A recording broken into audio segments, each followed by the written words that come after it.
there we go. As we are just awaiting our pregame show to hit KOZY, 1320 AM, 93.1 FM, but we are having our pregame show on our YouTube stream, and it's brought to you by Grand Itasca Clinic and Hospital, the official sports medicine provider for the Grand Rapids Thunderhawks. Marcus Lynn, Jim Wimmer going to be doing this home game video stream again, doing the audio. We're 1-0 here thus far 1-0 this year, and I think Thunderhawks are 2-0 at home this year. So good signs for the home team. Good signs for the home team. This is going to be a competitive matchup, I believe, tonight on homecoming. I'm excited. Looks like the rain kind of did its thing this morning. Yeah, we're going to have a beautiful night. It was, but the field definitely got washed this morning. Man, it was pouring, but little bit of drizzle on my ride in this afternoon, but yeah, I would play in a little bit of drizzle, and with this turf, you don't have to worry about mud, so it should be a great night for football. Hopefully, there's no problem with traction out there. I can't imagine there's going to be. No, it looks like we're about 2 minutes till we get going on the radio side of things. Is Super Joe, I don't know that we've shared the link on the social media pages for the YouTube. You might want to go ahead and do that so all the fine folks can know that we are ready to rock and roll here this fine evening. It's just out at the, we're having a homecoming tailgate over at the practice field here. I was out doing that. Got a couple of brats in, some cookies. Yeah, I heard you on the radio. Sounded great. It's a good time. Having some fun and interviewing some interesting people out there. We're going to have a good crowd on hand tonight. Student section is in with the, what would you call those, Jim? They've got some of those striped outfits. Yeah, the suspender, the whatever they are. The overalls, you see them. yeah. It seems like all the college teams have them these days.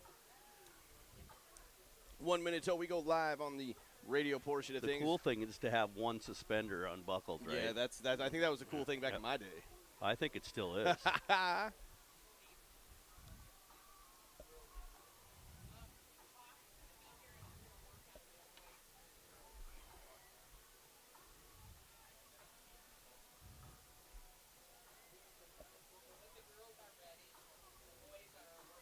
Cheerleaders are just about ready, and we are under a minute to go before we get into our official pregame show from Noble Hall Field in Grand Rapids.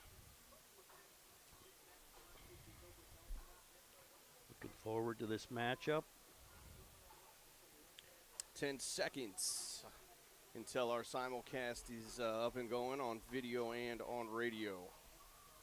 So stand by, ladies and gents.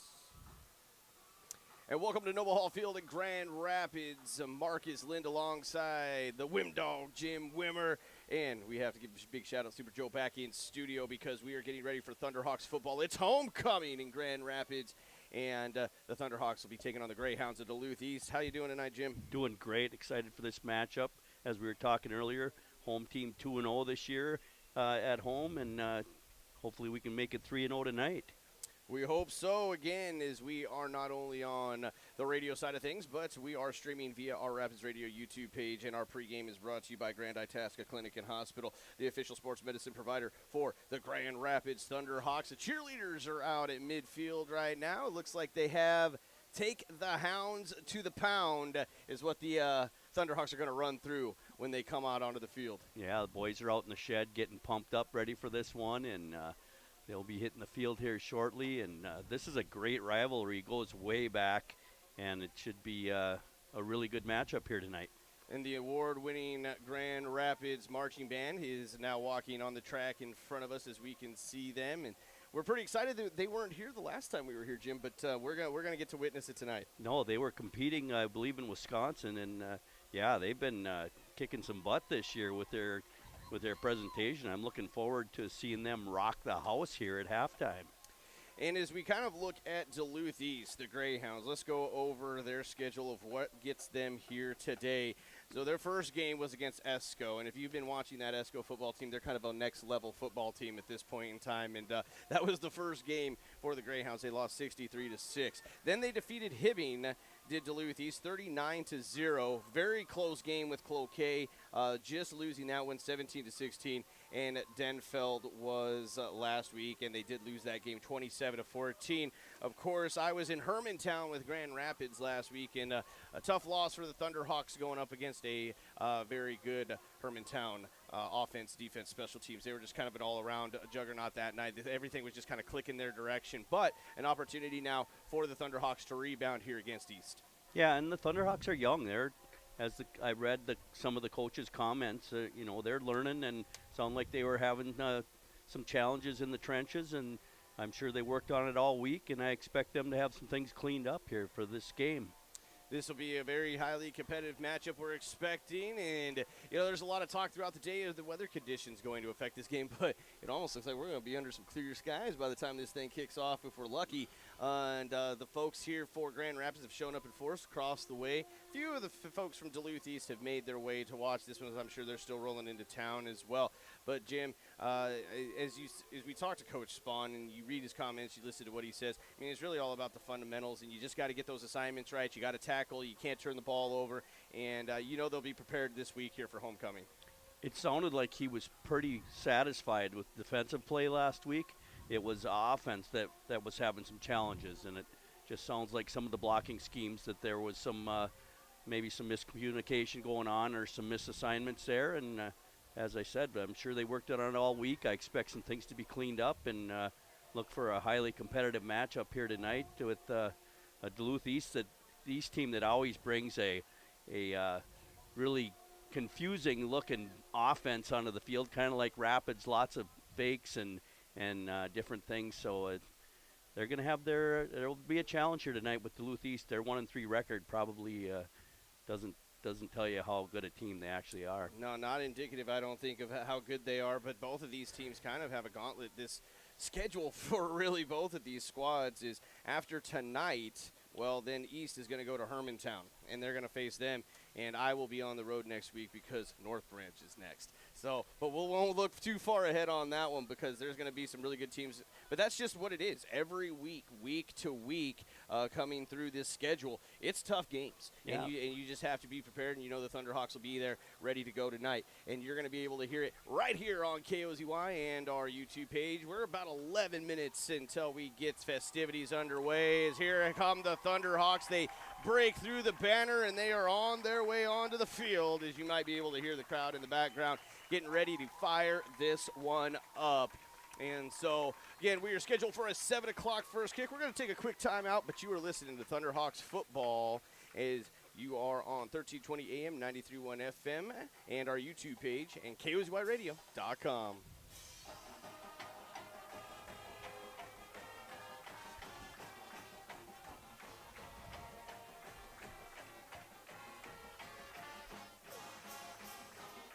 Thank you, Joe. You can probably give me, 3 here? As hopefully you can hear the band in the background on our YouTube page. Boy, they are putting on a show. I like those unis. Yeah, they're very colorful. It's going to be interesting to see the field show when they have the color guard out there and the drum line and everybody getting after it. It's going to be should be a good show. And I believe they've won awards in all areas. They've been spectacular. In fact, I think they swept at one of the competitions. So that means drumline, color guard, band, woodwinds, percussion, they all are at a high level. Such a strong tradition here with the marching band.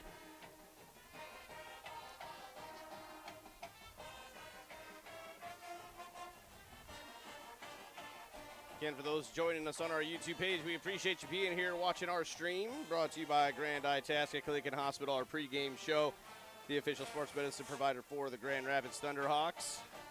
And we'll be joining up with our radio broadcast soon. That is correct, Joe. There will not be one this evening on our end. Well, we appreciate that. Thank you. Thank you. We're getting some waters. Nice. The water man himself, Jim Wimmer, the Wim Dog. Yeah, and now we've got a couple, so.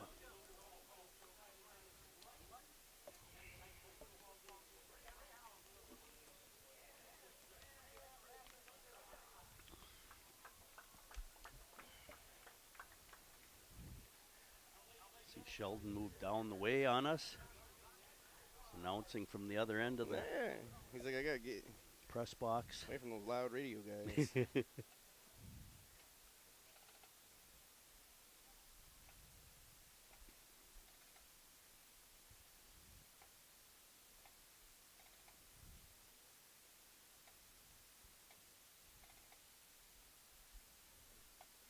ready for our national anthem here.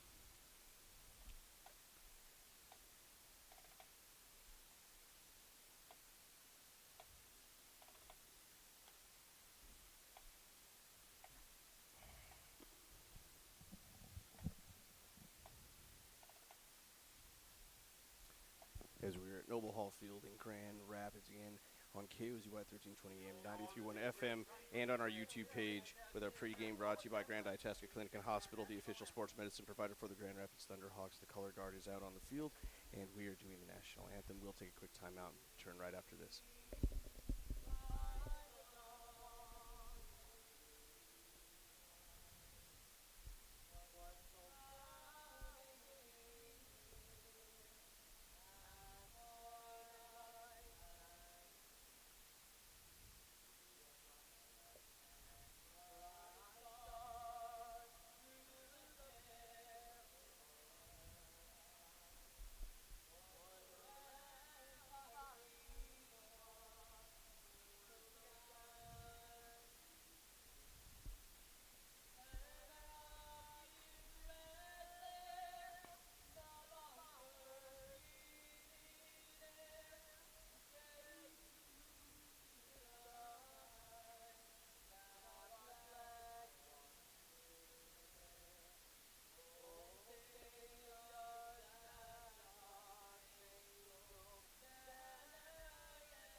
Rendition of the national anthem there, sung by, I'm assuming, one of the high school choir members.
And we are back on 1320 AM, 93.1 FM, KOZYRadio.com, as well as our YouTube stream. And again, our pregame for our YouTube stream brought to you by Grand Itasca Clinic and Hospital, the official sports medicine provider for the Grand Rapids Thunderhawks.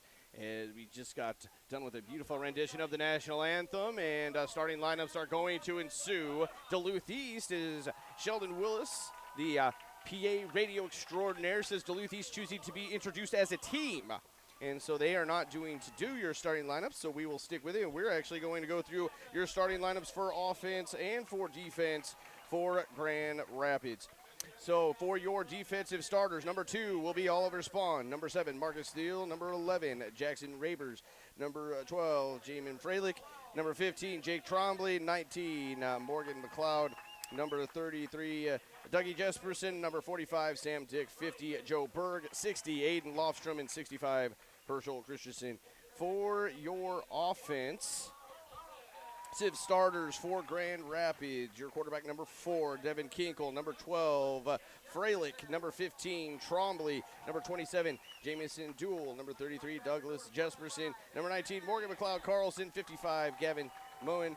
Number 60, Aiden Lofstrom. 63, Gage Meeks. 65, Herschel Christensen. Number 7, Drake Olds. And those will be your starters on both sides of the football for the Thunderhawks. And as we look at the field right now, as the Grand Rapids just going through those starting lineups in front of us, the Greyhounds will be in the red bottoms, the white tops, red numerals, black helmets, and I love the slick black look of the Thunderhawks as they will be in the black bottoms, black tops. They will have the orange trim as well as the orange numerals and the black helmets. And the Thunderhawks now taking a knee as they are going to get a little pregame prayer and pump up going. And we are just about ready for kickoff here, Jim. Yeah, this is should be awesome here tonight.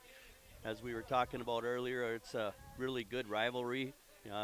An in-conference play here, so it in Rapids and East, they go way back in all sports, so this is just a really good matchup for your homecoming here tonight.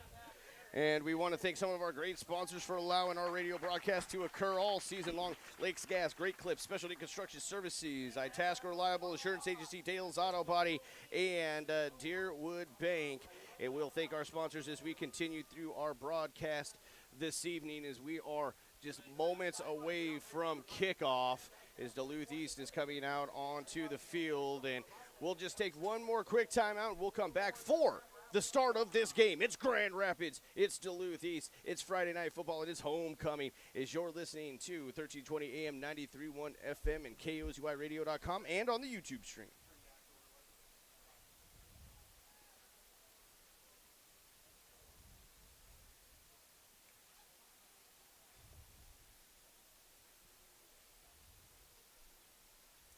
And for our radio broadcast, give me 1 minute, please, and then we will join back up. And we want to thank all of you joining us on our YouTube stream.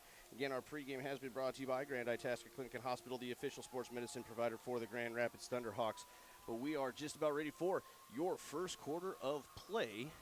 And as we were setting up for Rapids to return the kickoff, Duluth East decided to kick the other direction. So we're going to flop sides here with both teams. It's like number 3, Sam Benson, kicking off for the Greyhounds. Ready to go.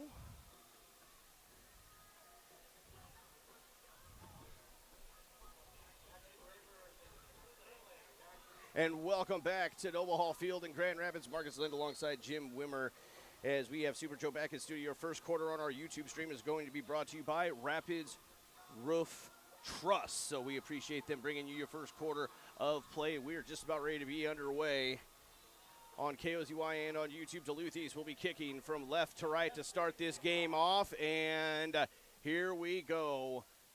Little squib kick is going to be fielded up across the 30, getting up to near the 40-yard line. So good special teams play there by Grand Rapids, getting some good field position to start this one off. Rabers on the return there for Rapids.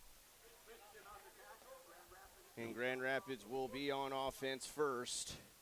Yeah, your first quarter here on the YouTube stream brought to you by Rapids Roof Trust. We also want to thank Grand Rapids Public Utilities Commission, Ray Sport Marine, Duches in the Corner, and CarQuest for bringing you this radio broadcast.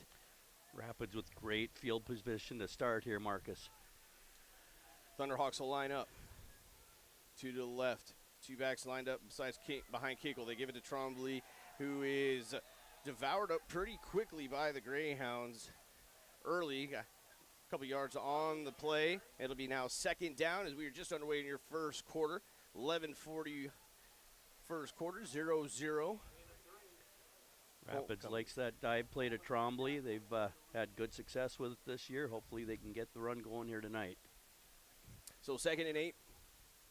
Ball is at the Thunderhawk 45-yard line. 1 wide right, 1 left, 2 wings. Trombley behind Kinkle. It's a pitch left side. This is Jesperson, who's trying to find some room to run, and it's going to be devoured up for a loss by Duluth East. And they played that ball very, very well and were able to get in the backfield and get a stick. Yeah, they were all over Jesperson on that play. He tried to cut back, and there was just no place to go. I believe that was number 2, Jacob Downs, one of the first guys in the backfield for the Greyhounds. So now it's going to be 3rd down and 10. Ball is officially at the 42-yard line. Kegel's under center. He is back to pass. He's got pressure his face. Screen. It's going to be completed and up across the 50. And for a first down are the Thunderhawks. And James Duell gets across and good play. And it's good to see the ball dished around. I've seen throughout this season where the Thunderhawks are able to get that ball distributed to a lot of different guys. Really keeps that defense on their toes. It'll be first down. Grand Rapids now into Greyhounds territory at the 45-yard line. Kinkle allowed that presentation, penetration. Duell did a nice job of setting up the blockers. One wide right, one left. Kinkle's under center. He's going to fake this Trombley. He's going to take it himself and just tripped up as he crosses the 40-yard line into Greyhounds territory. And if he'd kept his feet, he might have been able to break a big one free. However, it does line up. A 2nd down and short, 2nd and 2. Ball will be at the 38-yard line. 9:49 in counting. First quarter, 0-0. Longoria checking in for the Thunderhawks. Gain of 8. Looks like gain of 6 Gain there. of 6, yep, 2nd and 4 now. Correction there, 2 wings, fullback, 1 wide right. Jesperson in motion. Handed to Trombley. Ball's on the ground, and this might be Duluth East football. As that was, and it is, as they will recover on the play. And I will try to get that name for you for the Greyhounds, number 55. And I believe, and I don't have that one on my roster because they did not provide us the numbers. Yeah, we were challenged tonight with some of that, but looked like a poor exchange there to Kinkle and just wasn't able to get a hold of that one and ended up on the ground. Duluth East all over it. Yeah, just a miscommunication with that handoff, and so now it will be the Greyhounds lined up 1st and 10. It's going to be a screen left side and just throwing it a little bit hot towards the left, but a flag comes out quickly. And we'll see what this is going to be called. And it appears this could be against the Greyhounds as they are backing up. And it's a hold against Duluth East. Repeat first downs will be 1st and long for Duluth East as the lights come on here at Noble Hall Field. A slight haze in the air. And they will line up twins right, twins left, one back in the backfield.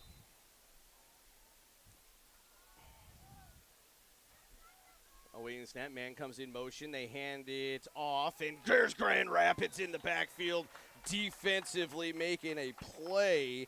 Christensen getting his nose in there, as well as a few other Thunderhawks. And if you've listened to any of our games so far, you just know there's a lot of hats flying to the football on the defensive side.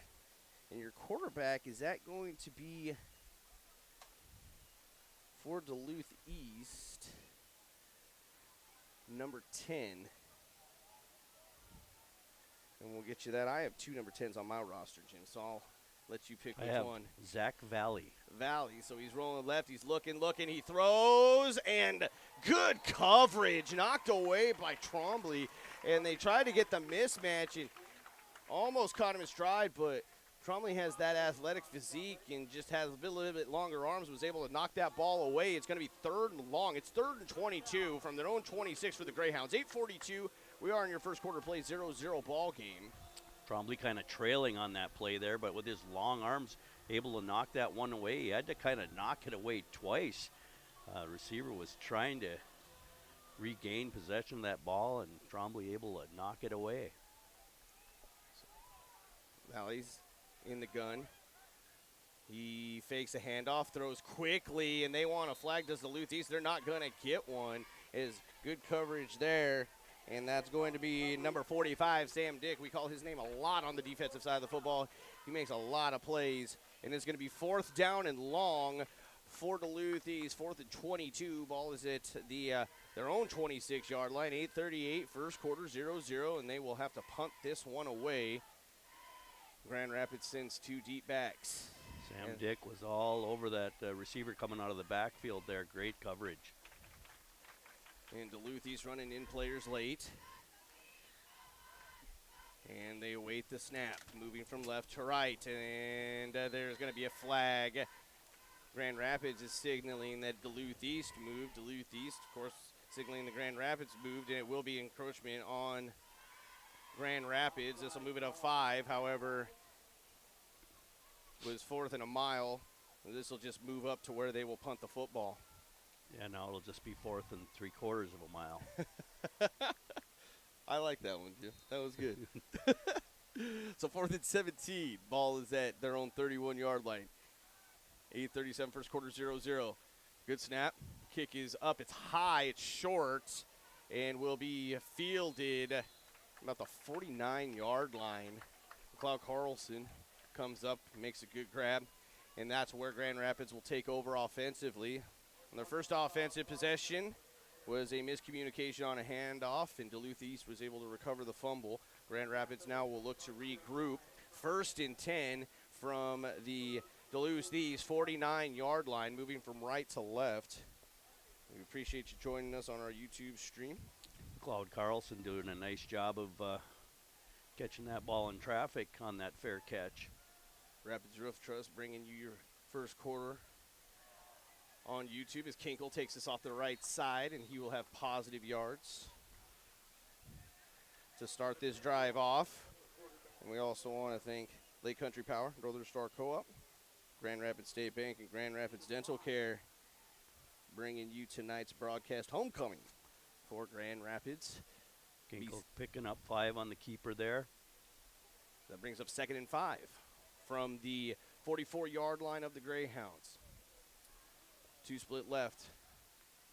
1 right. I set. Kinkle's under center. He pitches. Left side. Ball's on the ground again and have to be covered up by Thiel at the 50. And that's just kind of been one of those things Grand Rapids has maybe struggled at a little bit, is some communication on some of those handoffs and pitches, and we saw that again there. This time, fortunately, though, the Thunderhawks able to get back on it, but it will set them back behind the chains. Turns a 2nd and 5 into a 3rd and 11. Ball is right at midfield. Thiel on the pitch out there. Pitch was a little bit behind him. He was able to regain control. Same set. I pitch. This time it's going to be a pass. Thiel's going to throw. He's got a man wide open, and it's caught. Going to the 20 and tackled down inside the 20-yard line. It's Duel, and boy, we have called his name a couple times tonight, and that play worked as they got behind the defense. They didn't see it coming, and 1st down and 10, Grand Rapids inside the red zone at the 19-yard line of the Greyhounds. The old halfback pass. I've been burnt on that one a couple times in my career, and there's never a worse feeling when you see that halfback stop to throw the ball, and Rapids got him on that one. So 1st and 10 from the 19, 6:57 and counting, first quarter, 0-0. Kinkle's under center. Fraley goes over the top. They give it inside to Trombley. Trombley's still on his feet. He's still wrecking people across the 10-yard line. Trombley just motoring his way up the gut there on the dive play. 1st down, Thunderhawks. 6:44. I like the Thunder. Yeah, we got a new Thunder sound here. Must have came with the Sheldon Willis piece. Going to be 1st and goal from 8. Kinkle's under center. Typical wing set. They hand it inside Trombley. This time he's met, and he's trying to just bounce off tacklers. And he rolls over. Did he get inside? Grand Rapids wants a touchdown, but they are going to rule him short at the 1-yard line. And he was met probably at the 7-yard line by that defense of Duluth East, but manages to power his way down to the 1-yard line. It'll be 2nd and goal from the 1. 6:03 and counting.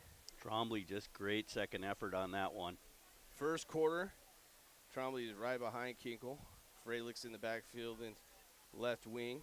Kinkle, they just hand this to Trombley, who dives his way into the end zone. Touchdown, Thunderhawks, and they are up 6-0 over Duluth East. Early 5:49 in your first quarter, and the band is here to play. The cheerleaders are fired up, and the folks are on their feet in Grand Rapids. Watching that offensive line out there, Marcus, they're definitely moving Duluth East back, and it's showing on the run plays. They certainly are having success here. Toivonen sets for the PAT. We await the snap. Kinkle to hold. Snap is back. Kick is up, and it goes in. It is 7-0. Grand Rapids over Duluth East. 5:49 to go in your first quarter, and you're listening to Thunderhawks football, 1320 AM, 93.1 FM, KOZUIRadio.com, and the YouTube page.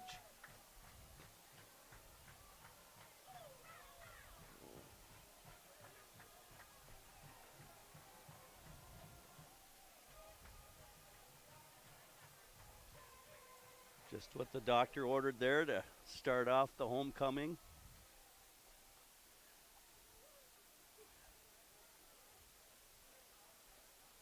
I think the starting defense pitched a shutout the last time we were here. Maybe they can pull it off again tonight for us, Marcus.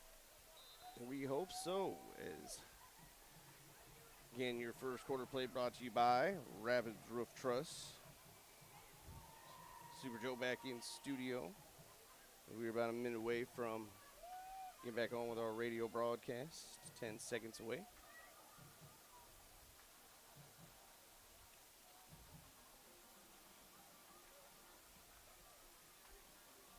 And we're at Noble Hall Field in Grand Rapids. Marcus Lind alongside Jim Wimmer. Grand Rapids is now leading 7-0, 5:49 first quarter. And we'll kick this one away after a Trombley 1-yard touchdown run. It's like number 17, Owen Racine, kicking off for the Thunderhawks. And it will be fielded by Duluth East. And they'll get up to around the 30-yard line. Well, good kick by Racine, good coverage by Grand Rapids, and the defense will come out for the Thunderhawks. And Duluth East, as you can just kind of visibly see, they are lacking a little bit of size, are the Greyhounds. And numbers on the sidelines. I mean, the roster we were provided is a Massive. lot more than what they have sitting on the sidelines over there. So obviously they're going through some stuff. As they hand this football off, and a hole opens but is shut quickly. Sam Dick and company able to make the stick. Dick trying to poke that ball away. Again, it's 7-0. Grand Rapids with the lead. 5:23 first quarter. Looks like they'll pick up a couple on the forward progress there. Duluth East lines up to be 2nd and 8. Ball is at their own 33-yard line. 2 right. In fact, with a wing and 1 left, 1 back in the backfield next to Valley, the quarterback, who hands this football off. And going to be another short run on the play for Duluth East. Thunderhawks swarming to the ball. Hendrickson. Not much room for him there on the dive play. Not much at all. And Hendrickson is not a very big back for the Greyhounds. Trying to find a crease or a seam in there someplace, but be 3rd and 6 from their own 35-yard line. Setting 2 backs in the backfield, 2 wide receivers, 1 right, 1 left in the gun. Fake to Hendrickson is thrown. It'll be complete, and cutting upfield, it'll be a first down for the Greyhounds. And they'll move the sticks. Nice play there by East. Found an open seam there. I believe that was Virgil Brown on the reception. Virgil Brown able to cut it upfield and get the first down. Nearing 4 minutes first quarter, 7-0. Grand Rapids with the lead. 1st and 10, Greyhounds. Ball is at their own 46. Valley at the quarterback. He takes a snap and fakes it to Hendrickson. He's trying to get right, and he is tackled quickly. Spawn comes in and just buries him in the backfield. Spawn quick into the backfield there. Nobody touching him, and he was able to trip him up there, grabbed an ankle, and down went LaValle. Loss on the play, Marcus. Lost 2 yards. It'll be 2nd and 12. Ball is at the Greyhounds 44-yard line. 3.5 minutes. First quarter, 7-0. Grand Rapids with the lead. Duluth East will line up again. Two right, two left, one back in the backfield. That's Hendrickson. Snap is back, looks, quick slant, and is intercepted by Grand Rapids. What a pick. Who else? Number 19, McLeod Carlson. He's just a ball hawk on that defense. And he comes in and he steals another one from the opponent. And it'll be now 1st and 10 Grand Rapids with an opportunity to really start to gain more and more momentum as this first quarter churns through. Rapids jerseys all around that ball. McLeod Carlson coming out with it. Rapids once again with excellent field position. It'll be 1st and 10 for Grand Rapids. Ball will be lined up at their own 45-yard line. 3:17 first quarter, 7-0 Thunderhawks. Kinkle will set the offense. Two wide left, two wings and a full. They hand it to Trombley, and he is powering forward and across the 50.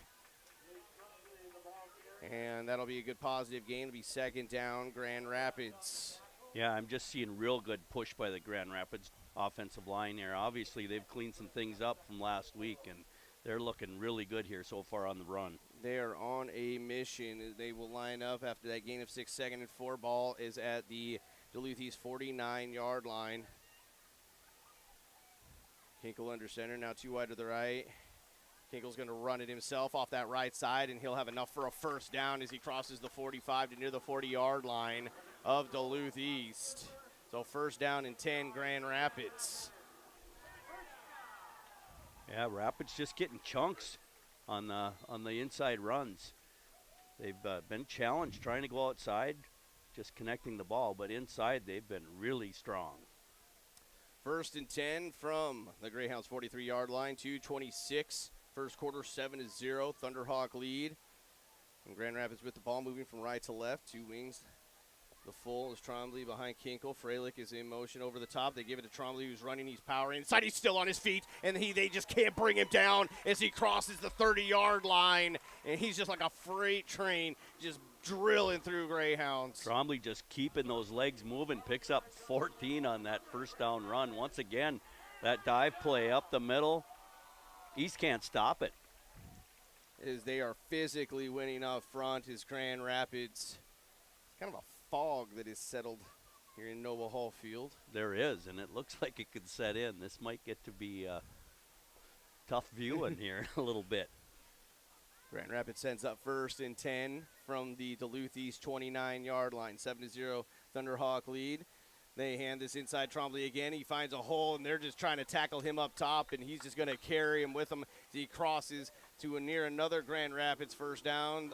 And it will be as he crosses the 20-yard line. And every time they're giving Trombley the ball, he's picking up about 10 yards. Yeah, why quit going to it? It's been successful every time, and I can't see him stopping. Trombley's the workhorse here thus far in this first quarter. Grand Rapids lines up. Again, two wings and the full, one wide right. Left side is tight. They hand this, and that time, though, Duluth East says, we've seen a little bit too much of that. And they get a stick inside, and short gain on the play for Grand Rapids. Number 59 for Duluth East, meeting Trombley in the hole there. That was, don't have him on my roster. Nearing a minute to go, first quarter, 7-0 Grand Rapids lead. Love to put on another score before the end of the first. It's 2nd and 9 from the Duluth East 18-yard line. Kinkle under center. He sends Freilich over the top. Hands it. Actually, they faked it to Trombley. Kinkle kept it, and Duluth East did not bite. And they get Kinkle down quickly, and it'll now be a 3rd down play for Grand Rapids. That offense kind of runs through Trombley on that dive. Either they hand off or fake, and I think you and I get faked out every so often as well, just trying to keep up with the ball. It's very confusing. East runs a similar offense. But that'll be the end of the first quarter as Grand Rapids is just going to let this one expire. But after your first quarter, it is going to be 7-0 Grand Rapids with the lead. They'll start your second quarter with a 3rd down play. Again, we want to thank our first quarter sponsor on our YouTube feed. That is Rapids Roof Trust. And we will be right back as you're listening to 1320 AM, 93.1 FM, KOZUIRadio.com, and on the YouTube page.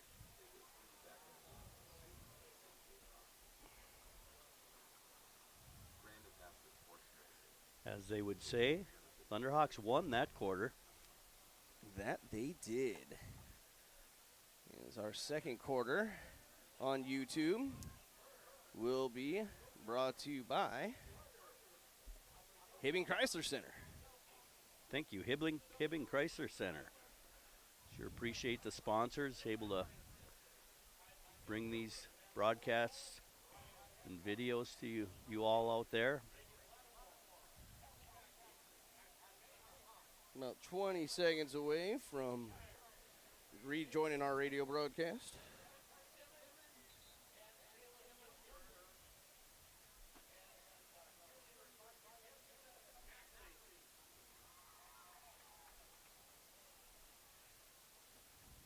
And we are back at Noble Hall Field in Grand Rapids. It is 7-0 Thunderhawks over Duluth East at the end of one. We are just starting your second quarter of play, and on our YouTube page, our second quarter is brought to you by Hibbing Chrysler Center. And for some of our great radio sponsors, bringing you Thunderhawks football all season long, First National Agency, Coleraine, M&H Convenience Store, and Northland Portables. Sure appreciate the sponsorships. Grand Rapids lines up. It'll be a 3rd and 9 from the Duluth East 18-yard line to start your second quarter of play, moving from left to right. Keagle's under center. They hand it inside to Trombley, and he will get positive yards, but not enough for a first down. And we'll see what they elect to do here on 4th down for Grand Rapids. Cheerleaders throwing some shirts into the crowd in front of us here. Trombley falling forward nicely on that one, was able to pick up about 6. And they will bring in the field goal unit, it appears, for the Thunderhawks, as it will be a 4th and 5 from the Duluth East 14-yard line, and give some, I guess, credit to the Greyhounds, as it appeared like Grand Rapids was just going to steamroll into the end zone, but And we'll elect to do a field goal here. This is Racine kicking, not Toivonen. He must be their long-range place kicker. As this ball will be placed by Kinkle at the 20, and field goal is up, and it is short. No good. And so score will remain 7-0. Grand Rapids 11:05 second quarter. We'll keep it right here, as that will be the missed field goal, and Duluth East will take over on offense. We want to thank some more of our great sponsors: Itasca Economic Development Corporation, Benders, Super One Foods, and 3 Months Sun Photography. Again, on our YouTube page, bringing you your second quarter's Hibbing Chrysler Center. Super Joe back in studio. Marcus Lind alongside Wim Dog Jim Wimmer. And Duluth East will line up 1st and 10. They'll be at their own 14-yard line. Rapids defensively so far has been real strong. Duluth East hasn't been able to get anything going. In the gun, they will hand this off, and Grand Rapids there again. Spawn, among others, in on the tackle. And it will be 2nd down for Duluth East. Thiel also in on that tackle. 10:49 and counting. Like Cadoba on the carry for East. On your second quarter, 7-0 Thunderhawks. Wasabi East leads GNK 6-0 on J105, and Deer River over Chisholm 14-0. Laying the first on 96.9 KMFY. Duluth East and Grand Rapids here on KOZY. They hand this football off. Hendrickson, he's going to have really one of the better runs for Duluth East, and I say that, but still Grand Rapids able to bottle him up pretty quickly. Yeah, he was only able to get a couple there. And it has just been slow going for the Greyhounds, as Grand Rapids meeting them and winning that line of scrimmage so far in this football game. East with a couple of smaller backs there with Kingston Liu and Cameron Hendrickson. So Liu is wide out here now. It's going to be 3rd and 5. Ball is it. The 23-yard line, Duluth East, a screen to the right side and an errant throw. And that's probably a positive thing for Grand Rapids, because he was wide open that screen, that left side. If it was connected, he might have some room to run. But as it stands, it was not well thrown, and maybe some miscommunication between the receiver and the quarterback. And it'll be 4th down and 7 for Duluth East at their own 23-yard line, and they will kick this one away to Grand Rapids. who should get really good field position here again, Jim. Looks like Freilich and McLeod Carlson deep to receive for Rapids. It's a high snap. It's dropped, and it's going to be gobbled up by Grand Rapids, and they are going to tackle the punter of Duluth East back in near the 5-yard line, and disastrous special teams play for the Greyhounds sets up Grand Rapids in prime position to take a 2-score lead. Yeah, Rapids all over that as the Greyhound punter was not able to corral that ball. He dribbled it a couple times, and then they were all over him. The ball is actually going to be at the 10-yard line. They're going to say officially at the 8 on the scoreboard here. Yeah, looks like they But it looks moved like the they ball moved it back back a little to bit. right at the 10. So it'll be first and goal from the 10. Kinkle pitches right side. It's going to Freilich, who's trying to find the corner. Touchdown, Thunderhawks. Freilich doing a great job just fighting off a couple tackles. They're able to turn the corner and find his way to the pylon. And Grand Rapids now leads 13-0, 9:31 second quarter. And it's from 10 yards out, got to that right corner and into the end zone. Freilich just doing such a great job of battling his way to that right side pylon. Toivonen for your PAT. Whistle is blown. Kinkle awaits the snap. It's down. Kick is up. And beautiful PAT right through the uprights. And it is good. It is now 14-0. Grand Rapids leads over Duluth East, 9:31 second quarter. We'll take a quick timeout, and we'll be back for more Thunderhawks football, 1320 AM, 93.1 FM, KSUYradio.com, and the YouTube stream.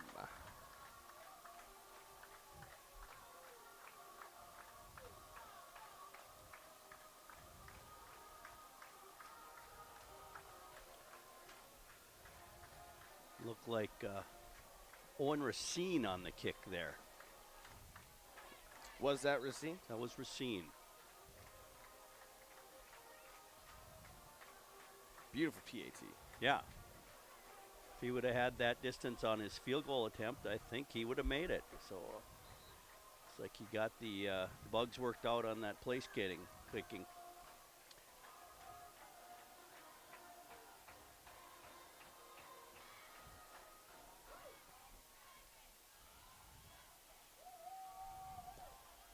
And now it looks like it'll be Toivonen kicking off.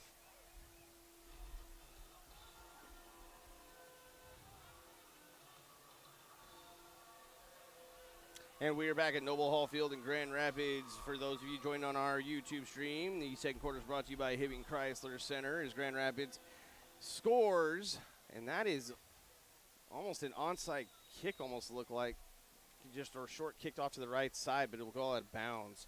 So Duluth East going to get some pretty good field position. But Freilich taken in from 10 yards out on the last possession after a special teams mishap on the punt by Duluth East, and Grand Rapids leads 14-0, 9:30 second quarter.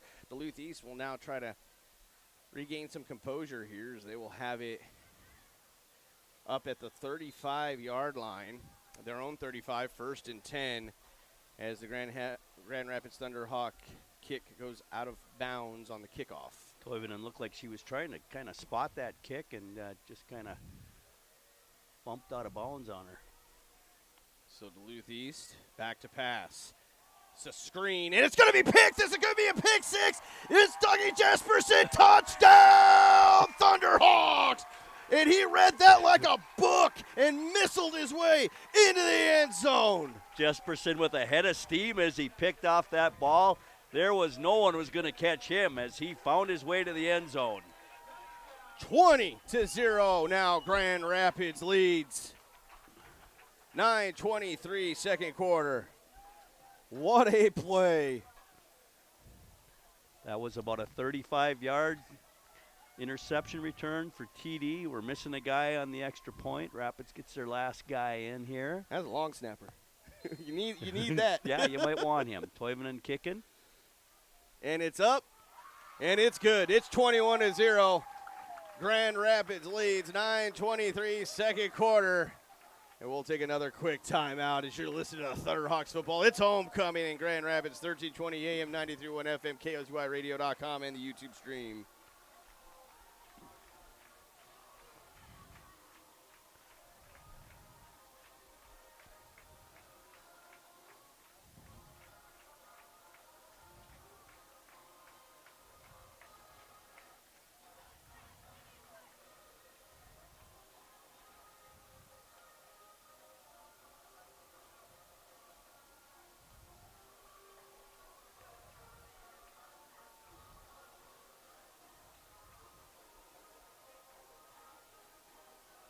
Rapids doing just a great job here on homecoming with a 21-0 lead here early in the second. Sure they're doing everything they had dialed up and more.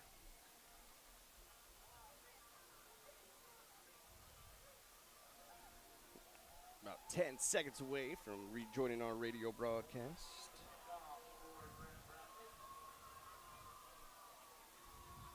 And we are back at Noble Hall Field in Grand Rapids. Marcus Lind alongside Jim Wimmer.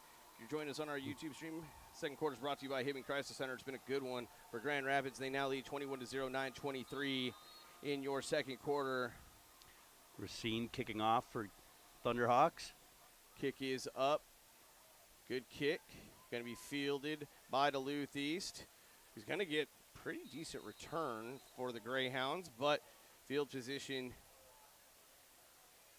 has been in a premium for Duluth East because they just are struggling on the offensive side of that ball. That Grand Rapids defense is just playing spectacularly tonight. Yeah, and Coach Spahn talking about winning in the trenches, and I think so far tonight they've been winning in the trenches, both sides of the ball, and that, I believe, led up to a lot of this success on defense thus far, including that nice Jesperson interception return for TD. This is going to be 1st and 10. Ball is at their own 35-yard line for Duluth East, as they will run this right up the middle and up to near the 40-yard line. Zach Valley, the quarterback. So it's one of the first time we've seen Valley carry the football. And this game brought to you by Roth RV and Marine, Grand Rapids Chiropractic, Grand Itasca Clinic and Hospital, and Mr. Furnace. And that was one of their more successful runs thus far tonight, gaining 5 on the play. 2nd and 5 from their own 40-yard line. Valley's in the gun. Hendrickson to his left. He's going to run it again. He's trying to find some room and gets up to near the 44-yard line. So it'll be a 3rd down and short. And Duluth East has had some trouble keeping ahead of the chains here, but they have an opportunity to convert on a 3rd down and short. And 21-0, Grand Rapids leads 8:20 second quarter. Finding a little success with that quarterback keeper going to the right side. I look for Rapids to be swarming the ball here as they have all night. So it'll be 3rd and 1 for Duluth East from their own 44-yard line, moving from right to left. In the gun. 2 to the right. They hand it to Hendrickson. He's got a gap. He's going to have a 1st down as he is met by a bunch of Thunderhawks near midfield. Not quite towards midfield, about towards the 48. And it'll be a 1st down for Duluth East. Hendrickson showing some quickness there on the dive play. Picked up about 4 and plenty for that Duluth East Greyhound 1st down. So they'll have a 1st and 10 from their own 48-yard line. We're in your second quarter play. Thunderhawks lead 21-0 over the Greyhounds, 7:40 second quarter. And Duluth East will line up. Duluth East with some size in there, Marcus, on their offensive line. 2 wide left, 1 right. Gonna be Valley's going to try to run, and he'll get up to near midfield. They do have some bigger guys in that interior of that line. And then once you get to some of the playmakers, or what I would call your skill players, some smaller athletes. Like Joe Berg on the tackle there for Grand Rapids. Clock ticks down to 7 minutes before halftime, 21-0 Grand Rapids. 2-yard gain on the play for the Greyhounds. It's 2nd and 8. Ball's right at midfield for Duluth East. They'll line up. Hendrickson in the backfield. He's your lone back. 2 wide right, 2 left. Offense is set. Valley in the gun. Motion across his face. They'll hand it. Henderson, who's trying to find a room to run, and he does find a little space off that left side, running with 2 hands around that football the entire way. And he'll have it short of the first down, but it'll be another 3rd down and short for Duluth East. Hendrickson with a burst over that left side, finds a seam there. Those big boys for Duluth East are creating some holes here now, and they're finding some success with the run. And it seems like the Greyhounds have seen something they've made a slight adjustment to. As Grand Rapids defense has been stifling through most of this first half. It is now 3rd and 1 into Thunderhawk territory at their 43-yard line. Greyhounds again moving from right to left, running that spread set, 2 right, 2 left, 1 back in the backfield. Offense is set. And I hand it off to Hendrickson again. This time, Grand Rapids in the backfield, and they will bury him down at the 45-yard line. Aiden Lofstrom, the first one in there, was able to get Hendrickson around the ankles, and then a host of Thunderhawks arriving on the scene there, and there was no room for Hendrickson on that play. Well, it's going to be 4th and 3 for Duluth East, and they will keep the offense on the field as they are at the 45-yard line of Grand Rapids. Greyhounds desperate for points here, are needing a first down. Rapids could really put the hurt on them here if they could pull a stoppage. Rapids leads 21-0. 2 backs in the backfield of the Valley. He's going to clap his hands. He's going to fake the handoff. It's thrown right. It's going to be complete at the sticks. And first down, Duluth East. They convert on that 4th down play. That was one of the better throws we've seen by the Greyhounds. Connected well, and that'll be a first down. And the Duluth East keeps the drive alive with 5 minutes to go before halftime. Grand Rapids up 21-0. Virgil Brown on the reception there for East on that short out, able to converge enough for the first down. Ball be spotted at the 40-yard line of Grand Rapids. 1st and 10, Duluth East, trailing 21-0. But if you're Duluth East, if you could get a score before the half, changes really the complexion of this ball game. But Grand Rapids looks like they might bring some heat here. Motion for Duluth East. They fake it. He's off to the right as Valley. He's got some room to run. He's got some blockers, and he's got a positive positive gain, a late flag. Right, and it could be a hold, or I'm not sure. That came right at really the point of contact. Hopefully it's not a personal foul. That would be very painful to the Thunderhawks. Because the flag is actually right by the ball. And it will be a personal foul, face mask against Grand Rapids, and that is painful, Jim. And that's going to put Duluth East in pretty good position here late in the first half with 4:31 before halftime, 21-0 Grand Rapids. But Duluth East catches some breaks, and they found some space in that defense here late second quarter and have been able to put a drive together. They'll have it 1st and 10 from inside the Grand Rapids 20-yard line. Yeah, I just didn't see a lot of head movement there on LaValle. It didn't look like there was a real strong foul. As he pumps his leg, he has motion, and they will hand this inside. Grand Rapids is there, and they will make another big stick defensively on the interior. And Lofstrom again, one of the guys in on the tackle. Tristan Stokes carrying the ball for the Greyhounds. It'll now be 2nd down from the 18. So 2nd down and 10, no gain on the play. We're at 3:45, second quarter, 21-0 Grand Rapids, but Duluth East trying to answer and get a score before the half. They'll line up 1 left, 1 right, 1 wing set, and Henderson in the backfield. They'll hand it to him, and he's small, but boy, he's got some juke and some speed to him, and he crosses the 10, and he just appears to be gaining some momentum in that running game as it's gone here through the first half. Yeah, Hendrickson's finding some seams there, and he's got great vision. He doesn't need a lot of room, and as you talked earlier, does a great job of covering up the ball. That was a big carry. He's threatening to score here. As they pick up the first down, it's going to be 1st and goal for the Greyhounds from the 8. Trailing 21-0.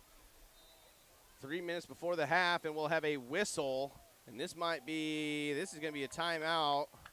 Grand Rapids, is Coach Spawn and company want to talk about this and maybe slow down whatever Duluth East is doing. Give a chance for the boys here to get a drink and talk things over a bit. It's been a tough series here for the Thunderhawks as Greyhound has kind of pounded it down their throat here with most of the damage being done on the inside. Which is kind of surprising that, especially the way Grand Rapids has played defensively through 3/4 of this first half, because it looked like they were going to hold Duluth East to, if you watched that game last night, what did the Packers have, like 29 yards at the half against those Lions? You probably did watch that game, didn't you? Game, didn't I? But it appeared it was going to be that glad. Duluth East just not being able to pick up anything offensively. This Grand Rapids defense just incredibly stingy, but Duluth East getting some things going, and you get down 2 scores before the half, changes the whole complexion of this ball game.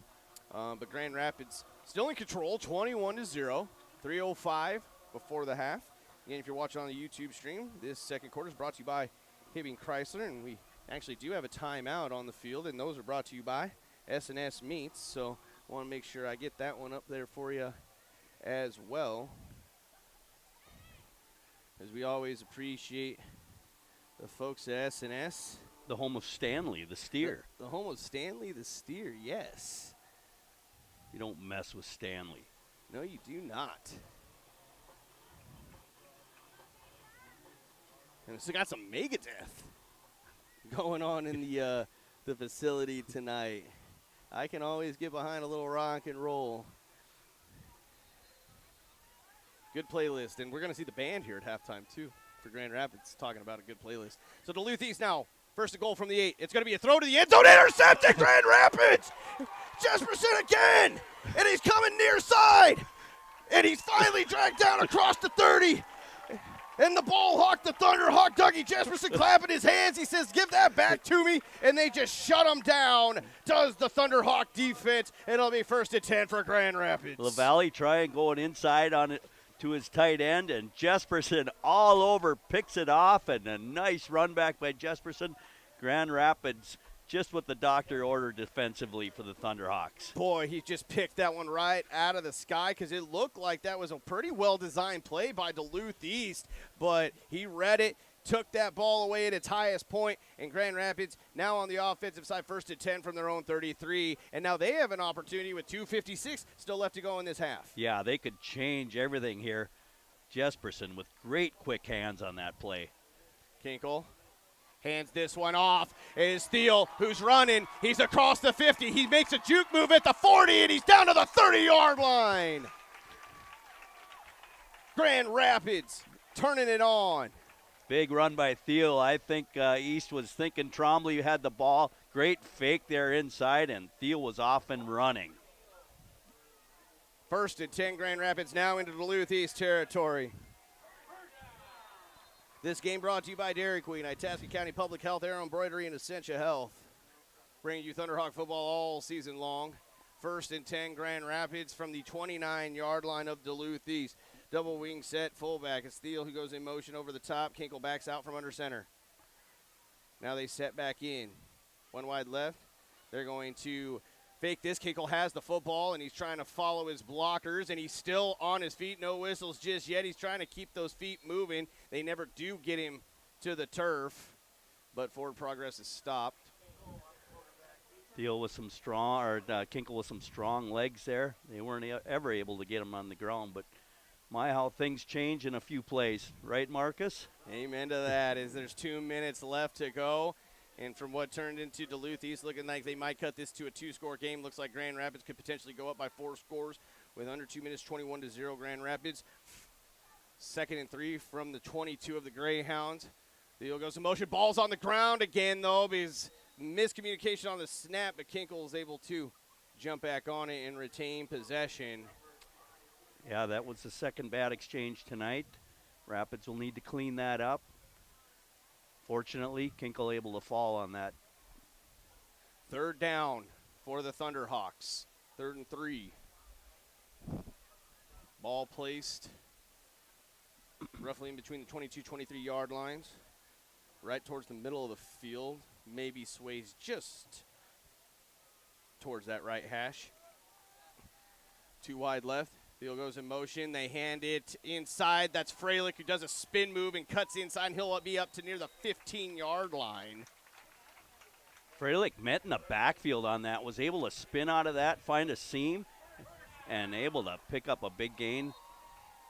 And another first down for the Thunderhawks. You mentioned, Jim, first down for Grand Rapids, 1st and 10. Ball is at the 15. Now we're under a minute to play. Grand Rapids might want to show some urgency if they want to pick up another score here. Kinkle's under center. He pitches right side, trying to find the corner, and does. It's Freilich, and touchdown, Thunderhawks! Wow, Freilich doing another great job on that sweep. Just unbelievable. Looked like nowhere to go. Shows his speed, turns the corner, finds the pylon again to the right side. Rapids up by 4 touchdowns now, Marcus. 27-0, 36.3 seconds to go in the half. Racine into kick. Kinkle the hold. As the officials will set. And Kinkle waits. And the whistle blows. Snap is delivered. Kick is up. And it is good. 28-0. Thunderhawks over Duluth East. 36.3 seconds to go before the half. And you're listening to Thunderhawks football, 1320 AM, 93.1 FM, KOZYradio.com, and the YouTube stream.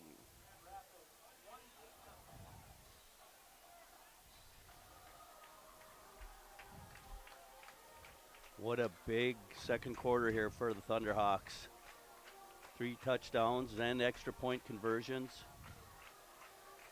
Be able to shift that momentum, huge for Grand Rapids. We'll have your halftime coming up very soon. As you mentioned earlier, a bit of fog set in here. It hasn't gotten too bad. In fact, there's a dense fog advisory as I look at my phone. We'll all have to be a little careful traveling home this evening. Right now, I'm feeling pretty good about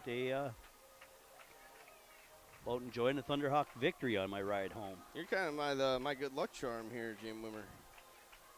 10 seconds to go before we reach our radio broadcast.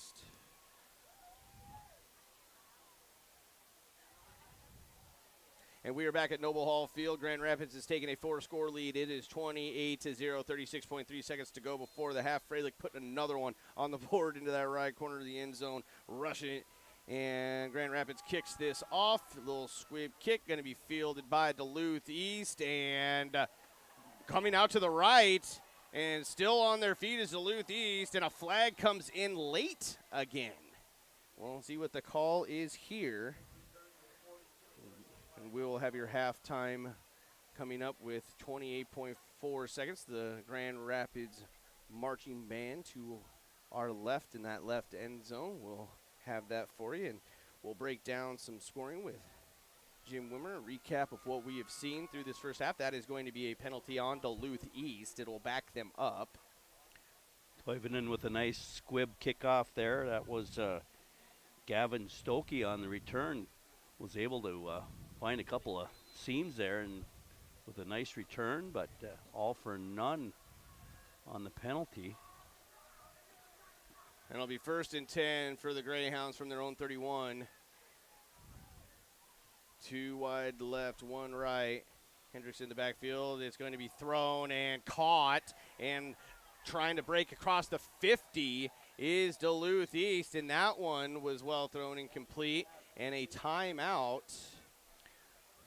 Actually, no, that the clock will, or did Duluth, it looks like Duluth East, yes, has called a timeout. We'll keep it here. And on our YouTube stream, I'll bring up that our timeouts are brought to you by S&S Meats. Go grab yourself a steak tomorrow or something. Sounds good to me. Sam Benson on the reception there. Tall 6'3" receiver. Gained about 22 on that. 28-0, Grand Rapids leads. 22 seconds before the half. Be 1st and 10 for Duluth East out of the timeout from the Thunderhawk 48-yard line. And if you're Duluth East, as the second quarter, even though Grand Rapids has been dominant, you've seen some bright spots in that offense of being able to start to figure out how to move the football, but they've turned it over a couple times. Jesperson has 2 picks in this game for the Thunderhawks. Yeah, and unfortunately, they had all their success basically with inside runs.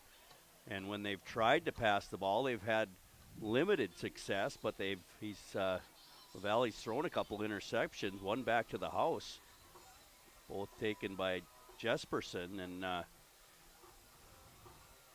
Rapids, I'm sure they're ready to do what they can to gobble another one up here.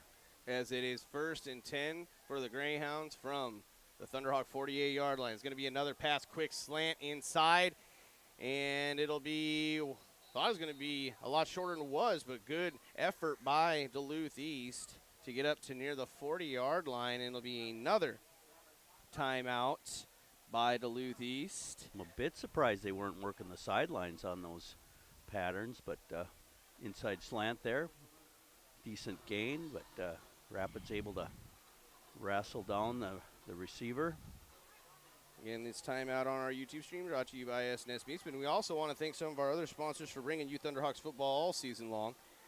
Lakes Gas, Great Clips, Specialty Construction Services, Itasca Reliable Insurance Agency, Dale's Auto Body, Deerwood Bank, Grand Rapids Public Utilities Commission, Ray Sport and Marine, and Nooches in the corner. Thank you. We'll give you some score updates from other games across Rapids Radio, Deer River, and GNK coming up at the half. GNK, I believe, still looking for their first win. Had a tight one with I Falls last week. Just a penalty allowed them to come up short. Beautiful full moon that's going to be rising across the trees here at Noble Hall Field. But before that, it's going to be Duluth East running right and trying to find something in the boundary with 7 seconds left is the Greyhounds on the quarterback scramble. And it'll be 28-0 Grand Rapids, and we might get one more play here for Duluth East, and this will likely be just trying to heave it as far down the field as you can would be my guess, but we'll see what they dial up here for the Greyhounds with a 3rd and 2 from the Thunderhawk 42-yard line, moving right to left, but only 7 seconds before the half. Duluth East lines up. 3 wide receivers to the left, 1 in that wing slot, 1 to the right. Hendrickson in the backfield. It will be thrown deep and almost intercepted by McLeod Carlson. And there will be 2 seconds left, and they'll get another shot here. McLeod Carlson in and out of his hands there, but nice defense there by McLeod Carlson to knock that ball away. And Duluth East, doesn't seem like he can quite get it that far to the end zone. There will have to be kind of a catch and breaking some tackles if you're Duluth East to get a score on the board they have, here. A little hook and ladder. A little hook and ladder catch and pitch kind of thing. 2 seconds left before the half. 28-0 Grand Rapids leads. 4th and 4 for Duluth East. And they're going to try to get a big play before the half. They are on the Grand Rapids 42-yard line. Rapids back to just pass. Rushing 3. Thrown deep, and we're going to get a flag. We're going to get another play as it's going to be pass interference against Grand Rapids. That was thrown down deep down the right sideline, and some contact, and it will be pass interference against the Thunderhawks, and Duluth East will get another shot at it. But now you can get it into the end zone for Duluth East. He's got enough arm to do that, because this ball is going to be placed roughly 27-yard line is where they're wiping it off right now. Click Rabers on the coverage there. Did a nice job of covering the receiver, but unfortunately he kind of mauled him there as the ball was coming in, and referee was all over it. And so this ball spotted at the 27-yard line at Grand Rapids. Duluth East will line up and try to heave one into the end zone, and the ball is not handled well on the snap. It's just thrown towards the end zone. and incomplete, and no flags on that play. And it will just fall to the turf, and that'll be the end of the half. Grand Rapids leads 28-0 at the half after a dominating first half of play. And we'll be back for your halftime festivities. We'll go over some stats, we'll go over some scoring, and so much more. So stay tuned as you're listening to Thunderhawks Football, 1320 AM, 93.1 FM, KOTYRadio.com, and the YouTube stream.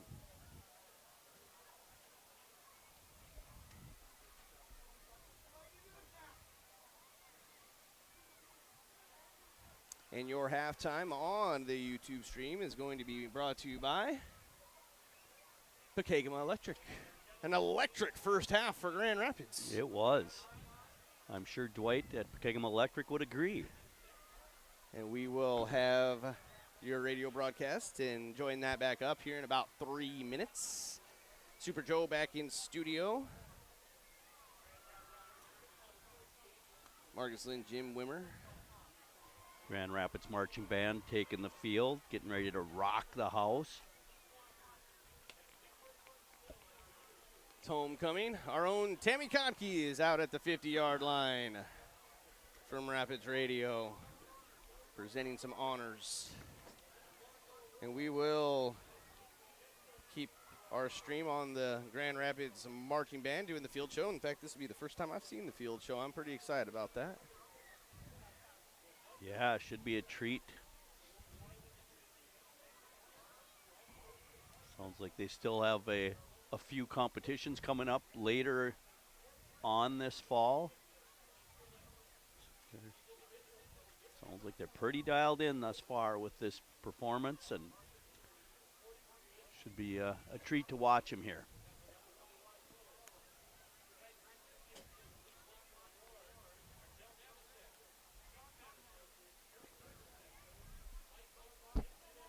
Stand by on our YouTube page for our halftime show. Again, brought to you by Pekegama Electric. We appreciate you joining us. It's just crazy how much effort this takes. These kids start practicing their performances early in the summer and spend most of their summer weekdays working on this. I know I've had a couple kids that have participated. I believe not only, I think it's Super Joe back in studio was part of the, was he part of the marching band as well? Yeah, Super I Joe? believe Super Joe's got some experience with this as well. Dang, we've got quite the connections here. Yep. Homecoming in Grand Rapids. Like we've got the candidates on the field there. Joe's a frontline alum.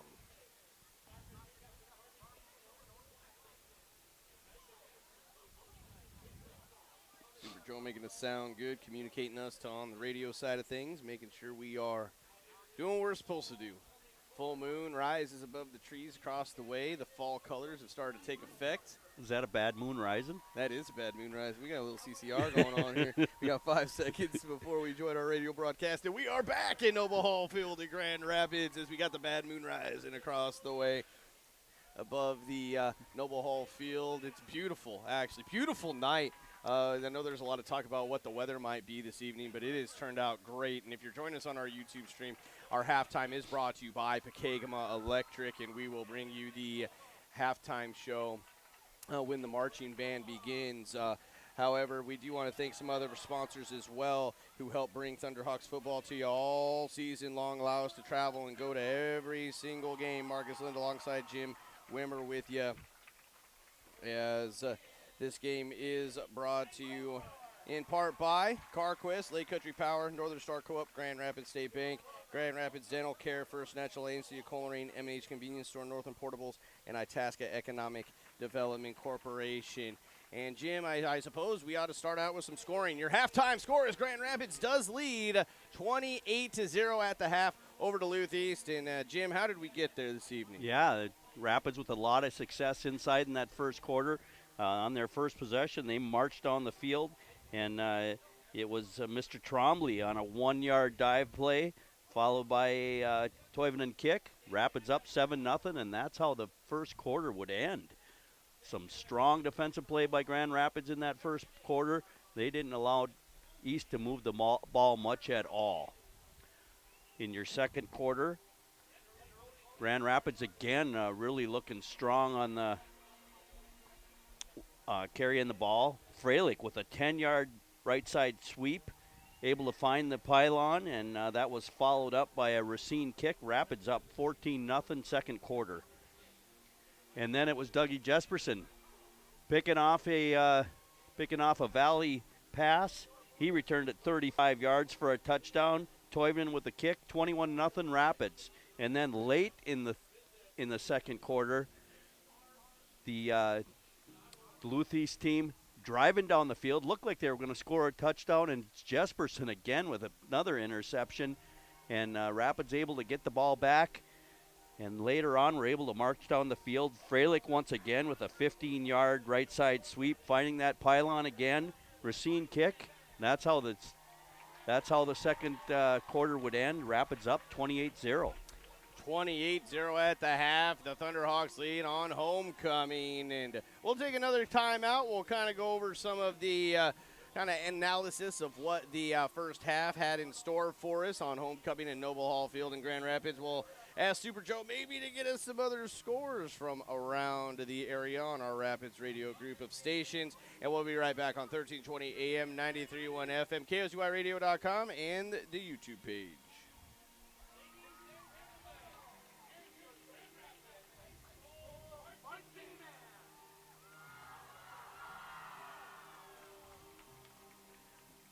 Rock the house. Rock the house. It sounds like they're going to be rocking it.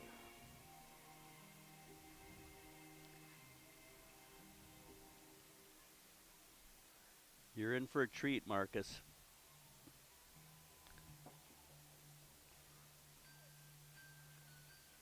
State of Minnesota has some really good marching bands. I've been able to take in some performances in my earlier years. Grand Rapids always being really competitive. The only northern Minnesota marching band competing throughout the state and the upper Midwest. And this band having a lot of success so far this year.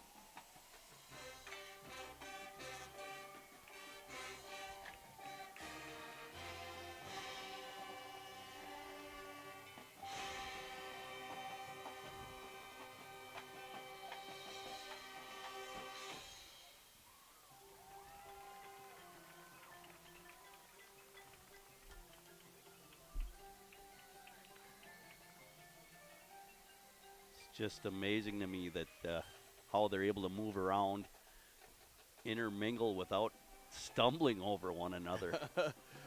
This is impressive, considering I can't not stumble just walking up the stairs here.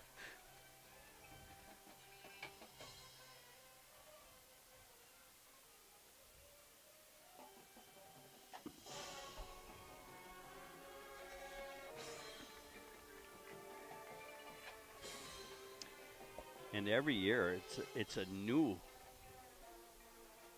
presentation they do. They don't bring back the one they had the prior year. Got some updated scores here. Mesabi East up 16-0 over GNK, and it's like Deer River up 20-7. Some competitive matchups. Both late in the second quarter.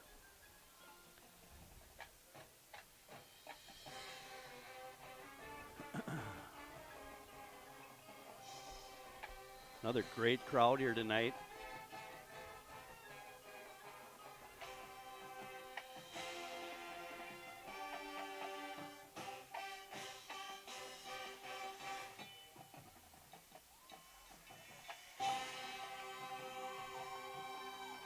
About 30 seconds before we join our radio broadcast back up. Fantastic performance. And 10 seconds. Not done yet. And we are back at Noble Hall Field in Grand Rapids. It's homecoming. Marcus Lind alongside Jim Wimmer. Super Joe back in studio as it is halftime as Grand Rapids is defeating Duluth East 28-0. And you couldn't ask for a more beautiful fall evening as the moon rises, the full moon across the trees in the distance with the clouds surrounding it, and the Grand Rapids Marching Band putting on a spectacular performance to a full house here at the Noble Hall Field. Thunderhawks football team winning this first half of this football game, and I think the marching band is winning on the field right now. That they are. As this is, and if you've seen any of our reports from Rapids Radio, how spectacular the marching band has been this year, and the awards, and putting on actually the first time at one of the first times at home this year to put on this performance, and it's been amazing to watch it so far. And we bring you our halftime on YouTube, brought to you by Pekegama Electric, and we'll give you some scores from across our Rapids Radio group of stations. As on 105.5, J105, the Thunder, GNK, you know, they're holding their own against a very good Mesabi East team. Mesabi East has beaten some teams. They come into that game, I believe, 3-1, and GNK is holding their own late in the second, 16-0. So they're in that ball game. And Deer River facing a Chisholm squad that we knew Deer River's very strong, but Chisholm's still looking to really kind of rebound on their season as Deer River leads 20-7 late in the second over Chisholm. But some competitive ball games. That game is going to be on 96.9 KMFY. Mr. David Moody with Deer River, and Tom Downing and Jen McInerney on GNK. So Marcus Lynn, Jim Wimmer with you for Grand Rapids football, as it is 28-0 here at the half. Yeah, it looked like East was finally getting something going there in the second quarter, and then Mr. Doug Jesperson had another plan and picked that one off right at the goal line. Was able to return it about 30 yards, and that ended the good drive that Duluth East had going. Really, they've had not much else going on. Not much at all, and then Joe's going to pass us along. Another score is the Twins are up over the Rockies 4-2 in the top of four. And you just mentioned it, Jim. Again, it is 28-0 here at the half. Grand Rapids does leave over Duluth East. But some storylines that I maybe to pay attention to as we get into your second half of play is that Grand Rapids defense been absolutely incredible in this ball game. However, late in the second, if it wasn't for Dougie Jesperson getting a couple of picks, Duluth East very well could have maybe got a couple of scores in that first half. They started to figure out how to move the football on the ground and through the air in that second quarter, late in that second quarter. However, turnovers, again, Jesperson with the 2 INTs really set them back. And speaking of turnovers, Grand Rapids, they put the ball on the ground a couple times. They've given it away once, but they've been able to recover a couple of fumbles, and you got to be able to clean that up, hopefully, for the Thunderhawks as you go into that second quarter, because you don't want to give in Duluth East any options here. Yeah, a couple of bad exchanges there from center to quarterback for Grand Rapids. One that was lost to East, and then there was a pitch out that was kind of an errant pitch out, but they've cleaned that up since. Since then, they've been still running that pitch out play and with success. So, and the inside run for Grand Rapids has been really strong. Trombley being the workhorse in that first quarter, and Kinkle finding some success on the inside as well. And East, on the other side, on that nice drive they had, were very successful with the inside run. Hendrickson with some strong runs for East, and they had a nice drive going there. And as you mentioned, they've got some stuff going. I'm sure defensively, Thunderhawks talking it over in the shed there, and they'll get her figured out. I love this. We got a football player out there playing the horn. That's commitment right there. That is commitment. As you can hear the marching band in the background. Looks like Gage Hunter, number 47. He's got the football uniform on. The only football player, I believe, out on the field for the band in his uniform. But boy, he does have that commitment. But as you can hear the band in the background, I'm sure they are just fantastic and just putting on quite the show on homecoming in Grand Rapids. And boy, it's been a good night so far as Grand Rapids does lead 28-0. Duluth East, the Greyhounds, they are to our left in this end zone that says Grand, as they are off into the darkness as the fog settles in more and more here at Noble Hall Field, and they are awaiting their warm-up time as the band is cleaning up their performance. And boy, Jim, you were right. That was quite the treat. Yeah, just incredible, eh? And the amount of rehearsal time and commitment from parents and and all the teachers and the instructors. It's just incredible how they pull this off, and all the awards they've won thus far this year. This Grand Rapids marching band is pretty special. Very special indeed. In the football, the team is putting on a special performance as well as they lead 28-0 over Duluth East at the half. And we're going to take another timeout, and we'll be back. And we're going to start getting really close to that second half kickoff, so stay tuned in as you're listening to 1320 AM, 93.1 FM, KOZUIRadio.com, and the YouTube stream.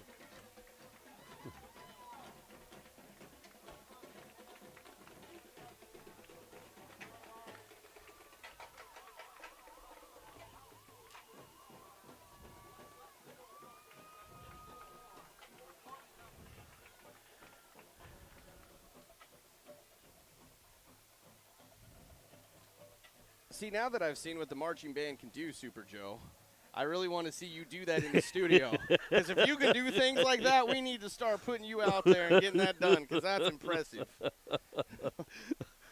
He can do more than just be in a mosquito He costume. can. Boy, we dressed him up for the Wild Rice Festival in a mosquito costume for the parade. But, Super Joe, if you can do stuff like that, we need to start getting you in one of these band uniforms to get you out there performing in front of the station for us. Yeah. Pekegama Electric bringing you your halftime show. Maybe we'll have Super Joe doing some halftime festivities. Yeah, for us. I'm sure he's capable as the Rapids team coming back on the field. I think, Joe, as we communicate via the chat apps here in the press box, has declined. So he says his mosquito performance was his peak. So. It was very good. I will say it was very good. I mean, that is hard to top.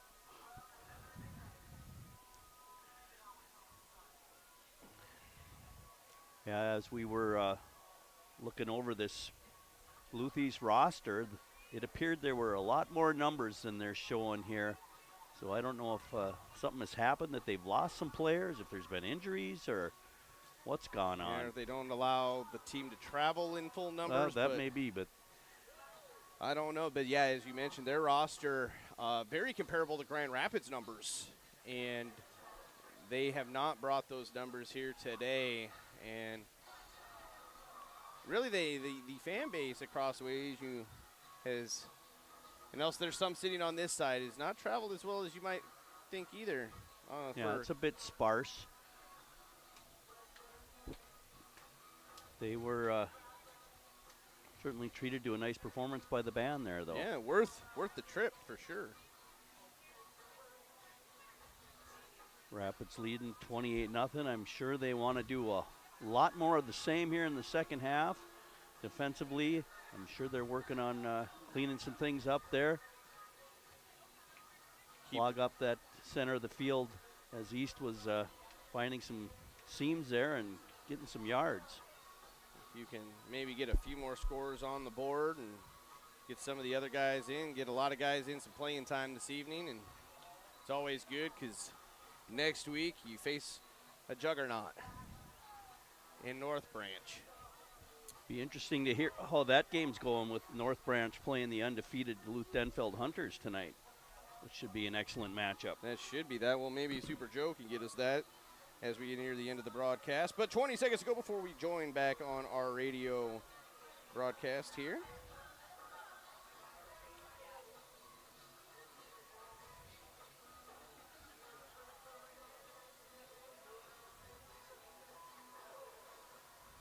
And we are at Noble Hall Field in Grand Rapids.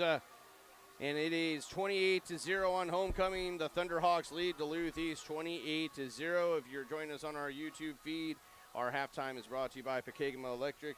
If you are joining us on the radio side of things, well, this game is brought to you by Bender's Super One Foods, 3-month Sun Photography, Roth RV and Marine, Grand Rapids Chiropractic, Grand Itasca Clinic and Hospital.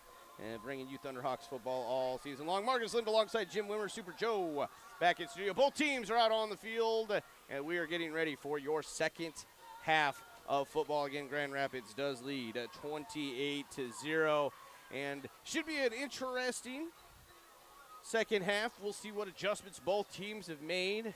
It's always, you can never, you go into this half, I think, and I think Coach Spahn would reiterate this.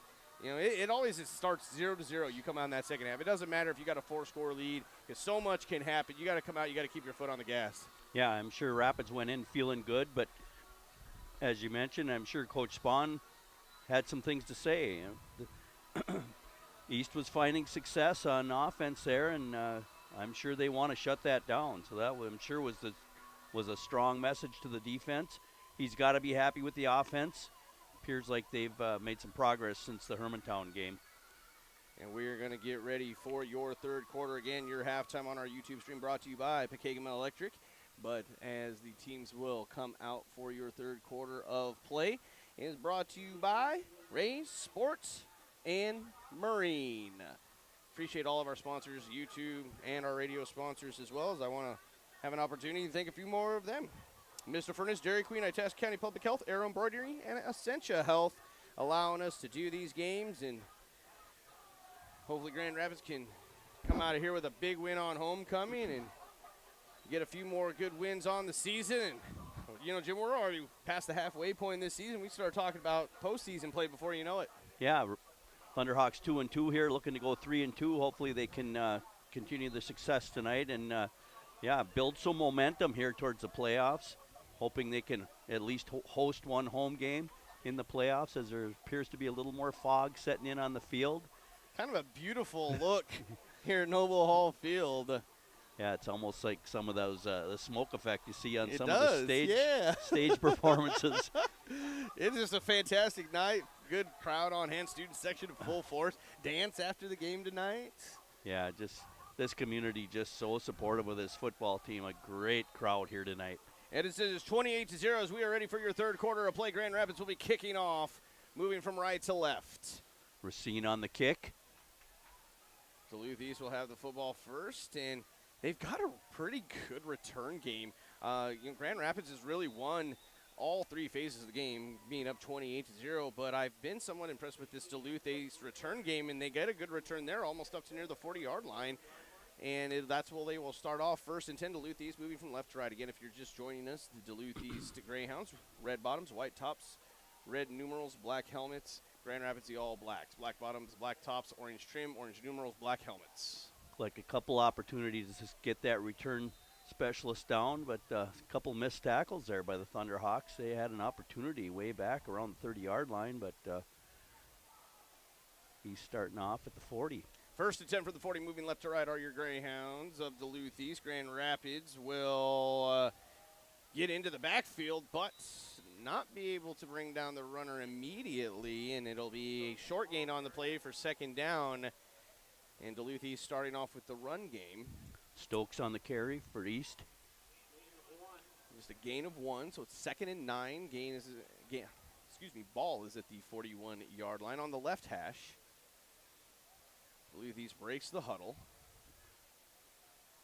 Rapids with some real tall defensive backs, making it difficult for those receivers. One wide right, one left. There's a slot, and there's the deep back Hendrickson, who's going to get the handoff. He's trying to find a seam, patient run, but maybe gets back to the original line of scrimmage. And there is the Thunderhawks. You're seeing Spawns in there, Trombley's in there, and there's more and more Thunderhawks. Yeah, on there defense. was. Hendrickson had nowhere to go on that one. They've obviously found a way to clog up that middle of the field, and Duluth East with the 3rd and long here. 3rd and 9, ball is at the 41-yard line. Grand Rapids defense starting off so far very strong to kick this third quarter off, leading 28-0, 10:38, early third quarter. And Duluth East lines up in the gun, waiting the snap. It's going to be handed off right side, trying to find the hole, and be gobbled up quickly again by Grand Rapids. At least Sam Dick and company coming in and making a play. Stokes carrying the ball again for the Greyhounds. Nowhere to go. Going to be 4th down. During a short game, maybe a gain of 1, so it'll be 4th and 8.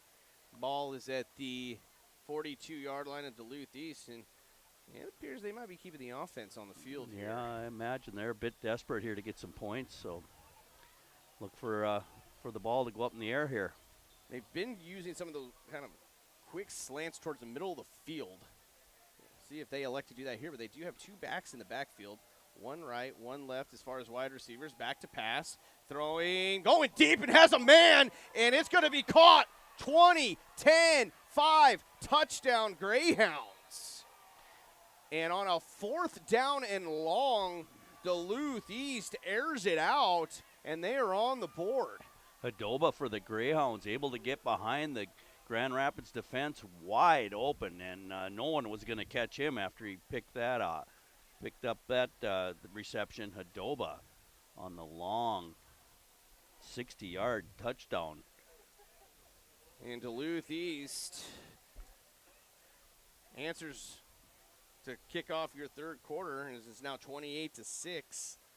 One of the officials is snapping one of the chin straps of the Greyhounds as they line up.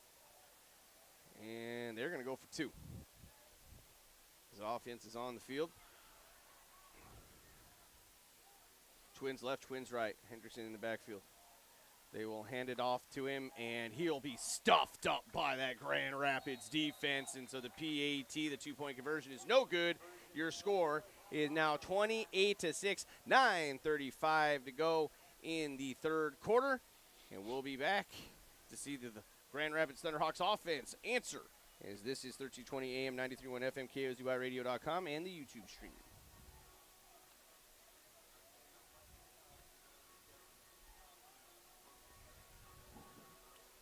Definitely was a missed assignment on that pass play. Yeah, the receiver just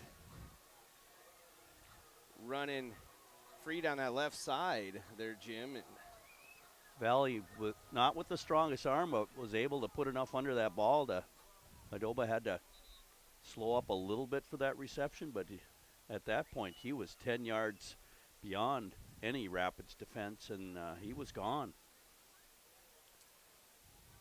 That's a big play for the Greyhounds. I was on a 4th and long, and they were able to score.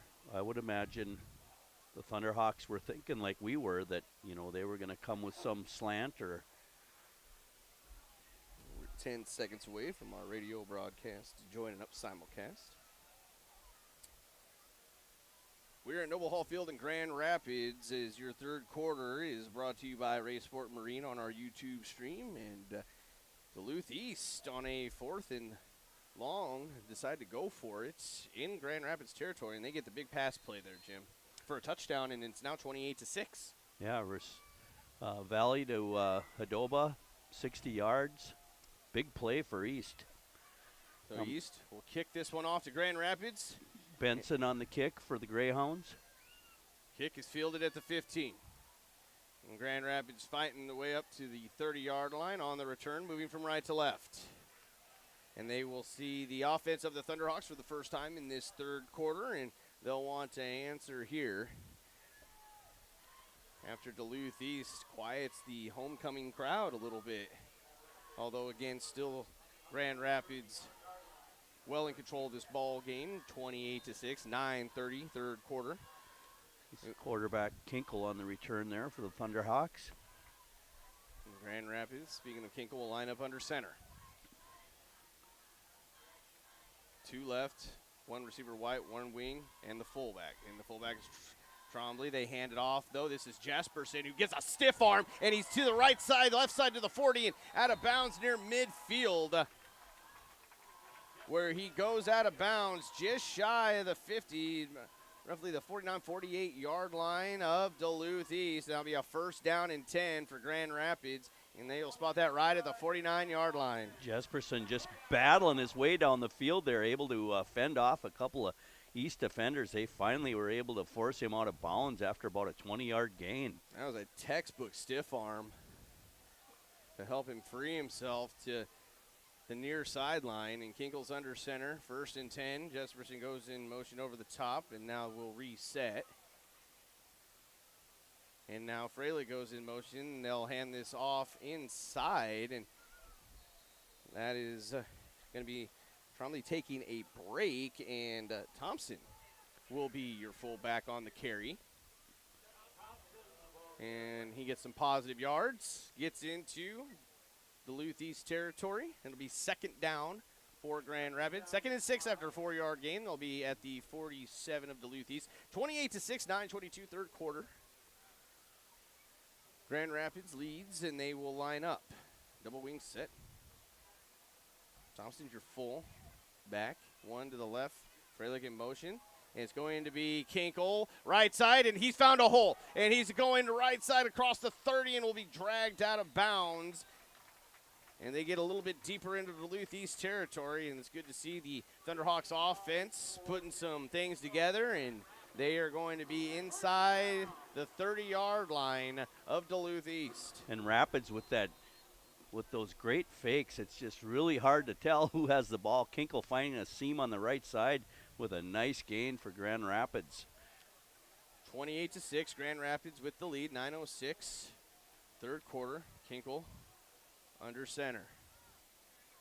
Jesperson in motion over the top, and will reset. He comes from the right to the left and actually gets right behind Thompson, the fullback. They hand it to Thompson, and he is stopped after a short gain. It'll be second down for the Thunderhawks. Thompson doing a good job of falling forward on that dive, was able to get what he could out of that, able to get a few. This game brought to you by Lakes Gas, Great Clips, Specialty Construction Services, Itasca Reliable Insurance Agency, Dale's Auto Body, and Deerwood Bank. It will now be 2nd and 6. Ball is at the 26-yard line of Duluth East. 2 to the left. Wing set, it's a pitch. Jesperson left side. He's going upfield, and he's trying to fight his way to the 20-yard line. Stopped just shy by the Greyhound defense. And it'll be 3rd down and short for Grand Rapids. Early in the game, Kinkle had an errant pitch there. He's doing a great job now pitching out the ball with a great pitch out to Jesperson there. Jesperson able to make a couple guys miss there. Able to pick up a nice gain of about 8. And will be 3rd and 1 for the Thunderhawks. Ball just shy of the 20-yard line on the near side hash. And Kinkle will set his offense. They're going to be 2 to the right. Double wing set. Thompson is your fullback. Freilich over the top. It's a pitch to Freilich right side. He's wanting to throw it. He's got a man wide open in the end zone. Touchdown! No, it's dropped. Oh, just dropped, I believe. Had McLeod Carlson in the end zone open, and he throws his arm into the turf with frustration after the misreception. Yeah, he did everything right but catch the ball there. It was wide open in the end zone, and I think we both felt like that was a sure thing there, but unfortunately the ball was dropped in the end zone. At the very last minute, but well-designed play, and sets up a 4th and 1 from the 20-yard line. Duluth East for Grand Rapids, leading 28-6, 7:28 third quarter. And Grand Rapids will bring the offense on for this 4th and 1 play. Kinkle's under center. Freilich over the top, and the ball's on the ground. Jesperson, it's picked up by Duluth East, and you're going the other way. 50, 40, 30, 20, 10, 5 touchdown Greyhounds. And how quickly the game can change. On a 4th and 1 play, it's fumbled. Duluth East picks it up and takes it to the house. And it is 28-12, Duluth East, with a couple of quick scores here in the third quarter. Yeah, and once again, a drop ball picked up by East, and I have that as Mason Johnson. I think you had number 2 as another player, so I'm not sure if that's the right name, but able to pick up that ball and run it about 70 yards back all the way to for a touchdown. And they line up for 2 again, does Duluth East.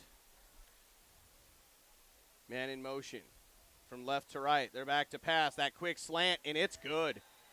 It is complete for the 2-point conversion, and all of a sudden they got a pep in their step to the Greyhounds. And it's 28-14 with 7:16 in the third quarter. And you're listening to Thunderhawks football, and we'll be back as the Thunderhawks will go back on offense on 1320 AM, 93.1 FM, KOZYRadio.com, and the YouTube stream.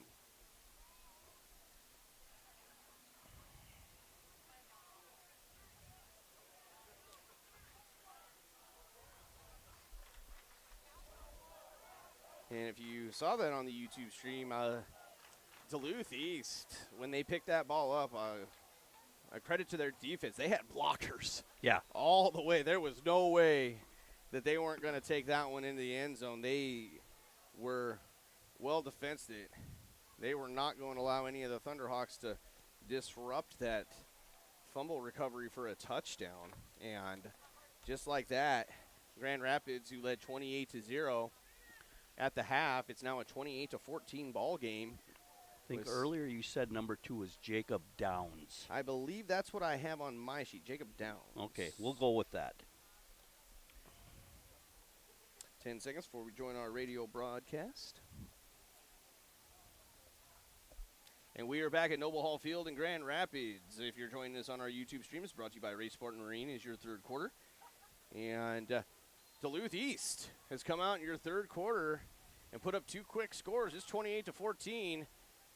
7:16 left in the third, and they will kick this one away from left to right. And a correction on that fumble recovery touchdown. We're now saying that was Jacob Downs. Jacob Downs. And this will be kicked and roll into the end zone. It'll be a touchback. And Grand Rapids will start in their own territory.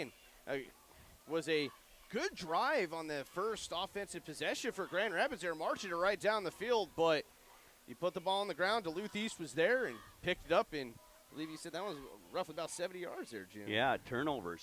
We know with our Minnesota Vikings how turnovers hurt, and, that's at every level of football. Turnovers are painful, and, earlier in the game, Thunderhawks had one go their way with a interception for touchdown, and now East coming back with a fumble recovery for touchdown. So they pretty much have exchanged a couple of defensive touchdowns. As this is pitched right, Jesperson again with the stiff arm that's getting him loose, and he'll be forced out of bounds on the first down play, and it'll be good gain on first down. Set up second down and short. Jesperson with that long stride and those good stiff arms, able to keep those defenders away. Once again, they had to force him out of bounds. The second down and 2, gain of 8. Ball is at their own 28-yard line for Grand Rapids. As Kinkle will set his offense. 2 wings and the fullback. It's like Trombley back in at fullback. One wide to the left, and they hand it to Trombley, and they're just stripping at the ball is Duluth East. And finally, Trombley goes down, but Duluth East trying to hold him up and trying to create another turnover. And you can tell Duluth East has some life again after being dominated in the first half of play, down 28-0, but it will be now 28-14. But it is a first down after a short game by Trombley for Grand Rapids. So first and 10, ball is at the 31-yard line. 6:51 in your third quarter. Trombley doing a nice job of battling his way to that first down. Kinkle, and we're going to have some movement. Who came across first as they both point the other way, and actually it looks like it's going to be Grand Rapids who false starts there. And Drake Old, and he kind of slaps his own helmet. Yeah, I would say he gave himself a bit of a correction there. He corrected himself Yeah. on that for A little bit of a self-punishment on that one. 28-14. Grand Rapids leads over Duluth East. 6:34 ticking in the third quarter as they hand this one off to Grand Rapids, and they get a good positive gain across the 35-yard line. That's Thiel. Marcus is getting his name in the mix too. Thiel finding a nice seam there, able to pick up about 10. And it's going to be second down and 5. Ball is at the 36-yard line of Grand Rapids. And they break the huddle, moving from right to left. 1 wide, in fact 2 wide now to the right. 2 wings. Trombley in a fullback, Kinkle under center.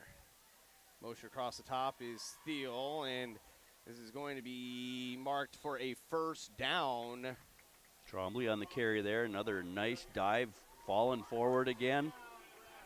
You got to really appreciate that about these Grand Rapids running backs, and they're always moving forward, and that'll be a first down for the Thunderhawks. Especially these fullbacks. I'm very impressed with how they, every time, and they're long fullbacks, so, you fall forward, you're going to gain another couple yards. Thompson back in, spelling Trombley. 42-yard line of Grand Rapids, and this is going to be bottled up as Kinkle faked it inside, and Thompson keeps it himself, but Duluth East not biting on the defensive side of the football, so short gain on first down, be second down for the Thunderhawks. Thunderhawks taking their time, which is all right, just to continue to let that clock tick through the third quarter. Will be under 5 minutes when they take their next snap. They do lead 28-14. Wanting to maybe put another score up here and not give it back to Duluth East to maintain this momentum. Yeah, if the Thunderhawks go on a sustained drive here, that could really be really give them a lot of momentum going into the fourth quarter. Kinkle hands this one off. Ball's on the ground again, and it's going to be recovered this time by Grand Rapids as Kinkle is able to get there.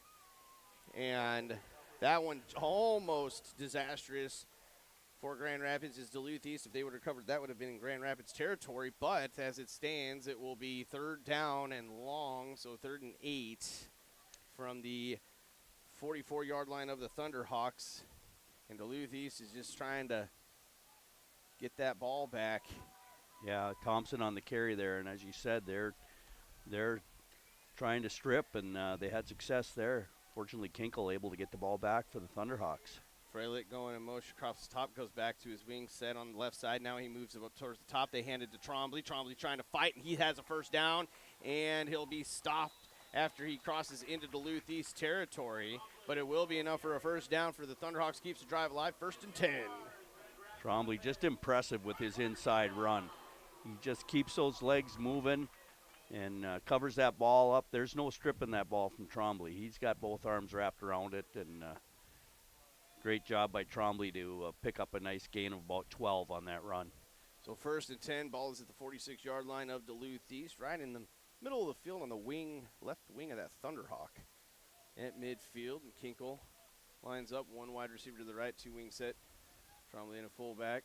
Thiel goes in motion. They hand it to Trombley inside again, and getting 2 hands on the football as he drives the ball forward. Be second down for Grand Rapids. Leading 28-14, 3:11, third quarter. And once again, Trombley falling forward. They haven't stopped after about 3 yards, but he falls forward, picks up 5. Kinkle gets the play from the sideline, comes in, huddles up his team right at midfield with the Thunderhawk. They break the huddle. And we'll line up with 1 wide right, 1 left, 2 wings. Trombley the fullback. Kinkle sends Freilich over the top. It's a pitch to Freilich, right side. Duluth East is trying to get him back. Bill Freilich's too fast. He's crossed that right side, and he's down that far sideline, just shy of the 20-yard line before he is taken out of bounds. That'll be a first down for Grand Rapids, and really showing that speed by Freilich.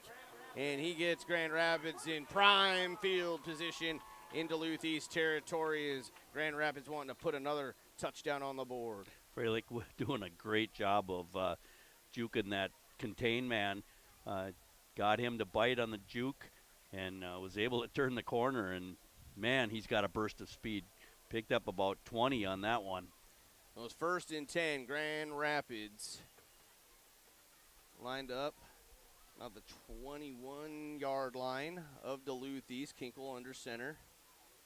Sends Thiel over the top, and it's going to be a pitch to Thiel, who's up the middle and crosses the 15 to just shy of the 10-yard line. And that was a good play designed by the Thunderhawks. Yeah, Thiel with a nice burst on that left dive, and nothing that the East could do about it. Found a nice seam there. Credit to the Grand Rapids interior linemen. They're creating some holes there, both sides of center. 28-14. Grand Rapids leads 2:06. Third quarter. Grand Rapids, 2nd and 2 from the Duluth East 11-yard line. And they hand this ball inside. And it will be enough for a first down. And they kind of faked me out there. And it looks like Freilich had the football. And he comes up a little gingerly. And he's going to come to the sideline. Jesperson's going to come in for Freilich. And he might have a little stinger or whatnot. Yeah, Freilich came out of that one a little dinged up. Hopefully he can shake that off and continue to play. Looks like he's walking it off on the sidelines. First and goal for Grand Rapids from the 8-yard line. Under a minute and a half to play third quarter. It's 28-14. Thunderhawks lead. Line up one wide right, one left. Double wing set with a fullback. Jesperson goes in motion. Now we'll reset on the right wing side. Kinkle under center. Now Thiel goes in motion. They hand it inside, and it's going to be a touchdown. Grand Rapids as Trombley says, get out of my way. I need a touchdown. And he puts another one on the board for Grand Rapids. Trombley with an 8-yard burst left side of center there. There was no stopping him. He got a head of speed going. He was in the end zone, and Rapids with another touchdown on the board. And they'll line up here for the PAT, leading 34-14, 1:13 third quarter. And wanting to go up by 35-14. Racine in to kick for Rapids.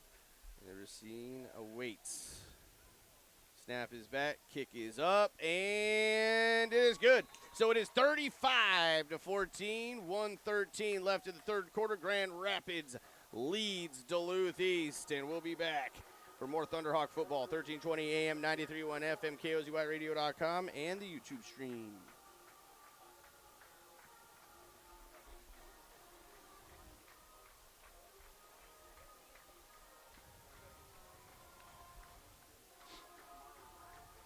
And there that was that sustained drive that Thunderhawks were looking for. Able to take a big chunk of time off the clock there and march down the field.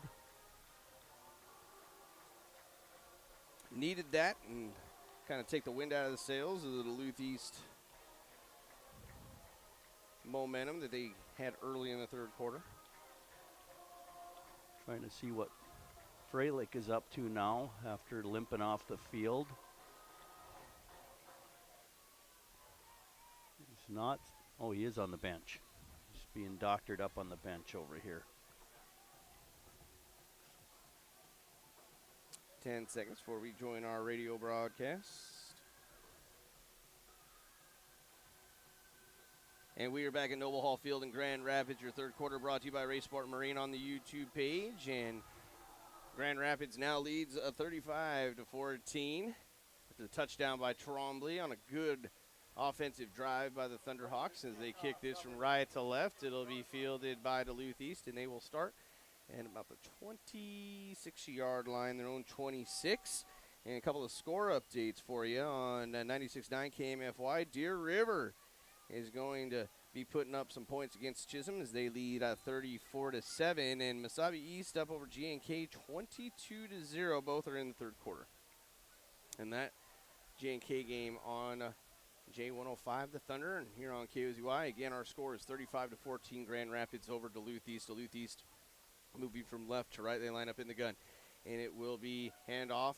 Hendrickson, who has a hole up to across the 30-yard line. And the Greyhounds wanting to put their own offensive drive together. Also our playoff on Minnesota Twins trailing the Colorado Rockies. 6-4 now, top of 5.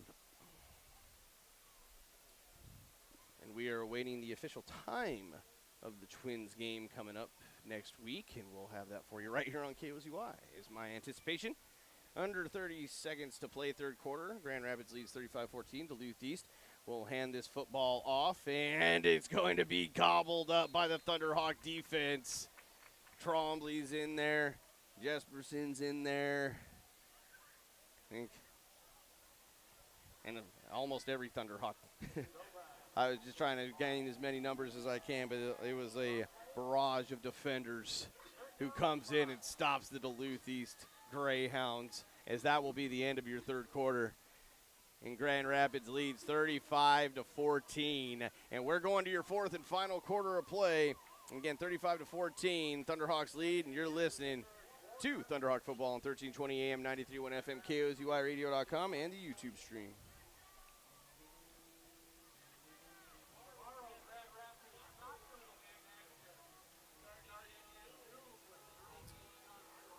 And our fourth quarter of play on the YouTube stream will be brought to you by Ray's Sport and Cycle.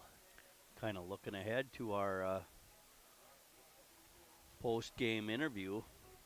I'm thinking of a couple gentlemen out there in Jesperson and Trombley having really nice games. Really nice games. So stay tuned for our post-game show following your fourth and final quarter of play, and we'll have an interview for you if you're listening in the stadium on your drive home or if you're listening at home or wherever you may be. And following the game is that nice coverage of the Minnesota Prep update. Very informative, giving you statewide scores. 10 seconds before we join our radio broadcast.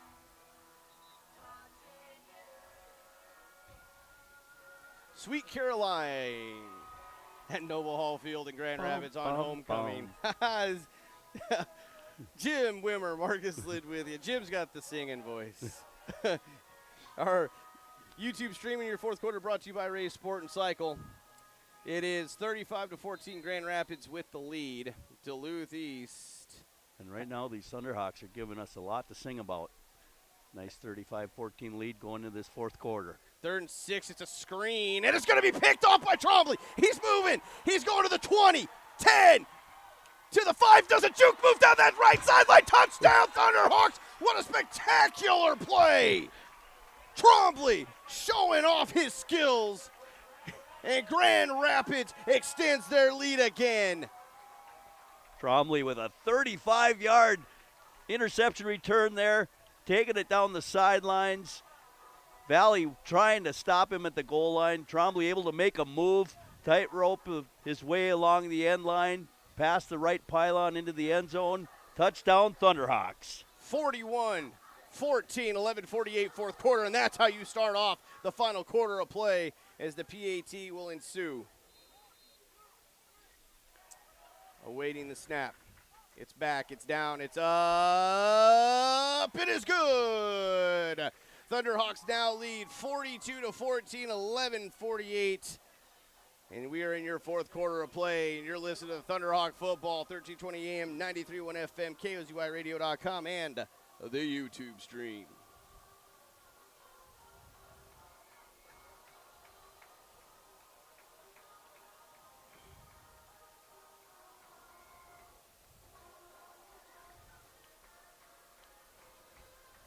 Riley Toivonen with that kick for the Thunderhawks. I think we haven't missed a point after touchdown all night. No, they are perfect tonight, are the Thunderhawks. Alternating the kicking duties, both kickoff and PATs.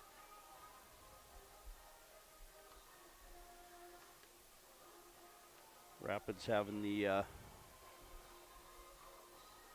being very fortunate to have a couple decent kickers.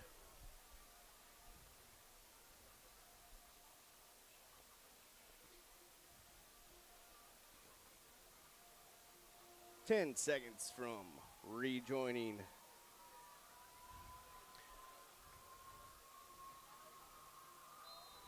And welcome back to Grand Rapids. It's Noble Hall Field. Marcus Lind alongside Jim Wimmer. Fourth quarter on our YouTube stream brought to you by Ray Sport and Cycle. Grand Rapids now leads 42-14 after the Trombley pick six.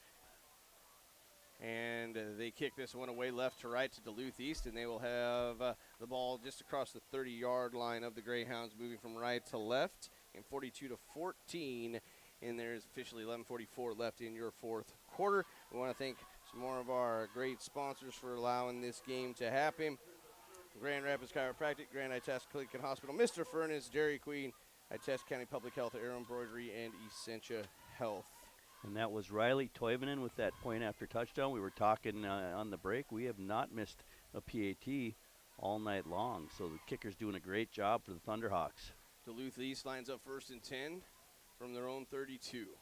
In the gun, motion is going to come across and take the handoff near side. And the Grand Rapids defense stringing out with the Greyhounds, and just a short gain on the play. It'll be second down for Duluth East. I show that as Trey Doherty on the carry, number 5. Berg on the tackle for Grand Rapids, of course, Mr. Sheldon Willis at the PA duties here at Noble Hall Field. Doherty only getting a couple there. He looked like he had some room, but unlike the Thunderhawks runners that are falling forward, the Thunderhawks gobbling him up and pushing him back. 2nd and 8 from their own 34 for the Greyhounds. Rapids been doing a great job of gang tackling here tonight. 2 to the left, 1 to the right. Duluth East in the gun, motion across the top. And they will hand this inside Hendrickson. And Grand Rapids. And that's about as fundamental a form tackle as you can get. And I am trying to get that number on. Is that Spawn? That is Spawn. Spawn met him low, and then he had some help up high, and there was no place for Henderson to go on that. Spawn doing a great job of wrapping up his legs, and then he got some help up high, and once again, they drove him back. 3rd and 8 for Duluth East at their own 34. This game brought to you by Lakes Gas, Great Clips, Specialty Construction Services, and Itasca Reliable Insurance Agency. And they'll line up, twins left, single wide right. Hendrickson in the backfield. It's going to be thrown on that quick slant and in and out of the hands and almost batted away. And I think that was Trombley again, almost getting another hand on that football. And he may have touched that and deflected it just enough to alter the throw a bit, because it looked like it was going to be a reception, and then all of a sudden it was dropped. So Trombley definitely was interfering with that and making life difficult for the Greyhound receiver. 4th and 8 from their own 34. 10:05 fourth quarter, trailing 42-14. Duluth East will go for it. Twins right, 1 wide receiver left. Ball is on the near hash. Duluth East Greyhounds in the gun. And it's fumbled. Hagerson picks it up, and he's just trying to get something going forward. But Grand Rapids defensive line meets him. And again, Spawn in on the tackle, and well as many other Grand Rapids Thunderhawks, because there's never just one guy who's coming in. Joe Berg also in there, and that's a turnover on downs. And this will send up Grand Rapids offense deep in Duluth East territory, and this is kind of one of that crucial times in the game that put up another score, and maybe you can get some of the younger guys into this football game, leading 42-14, 10 minutes exactly on the clock left in the ball game. As of now, it looks like the bulk of the starters still in for the Thunderhawks. They're looking to put a dagger on these Greyhounds. Kinkle under center. 1 wide right, 1 left, 2 wings in the fullback.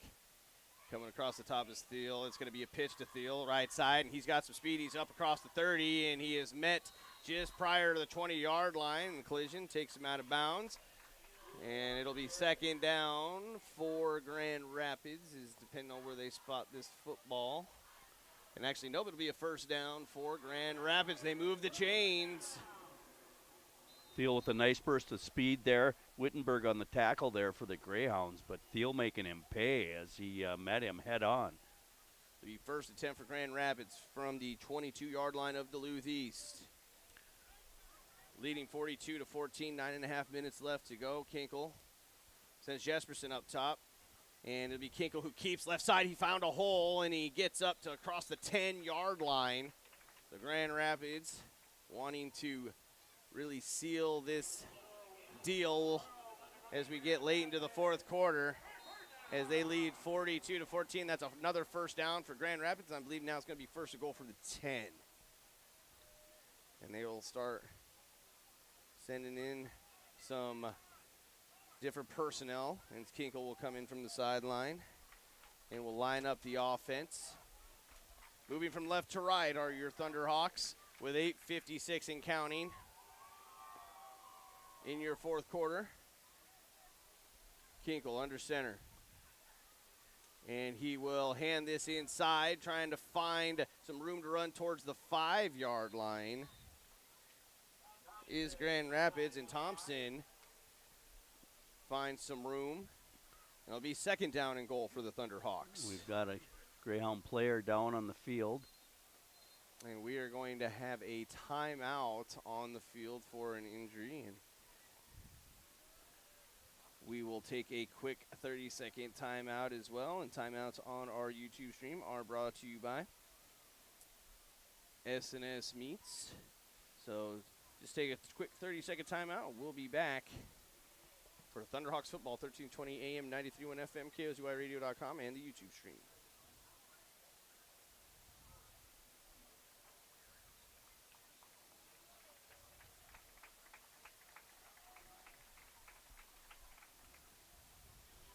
Players up and about, number 52. I see that as Seth Werner.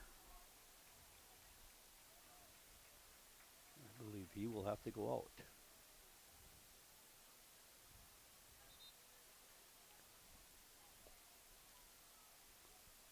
Marcus Lind alongside Jim Wimmer is on our YouTube stream. Our timeouts are brought to you by S&S Beats. And injury timeout, but it's always good to see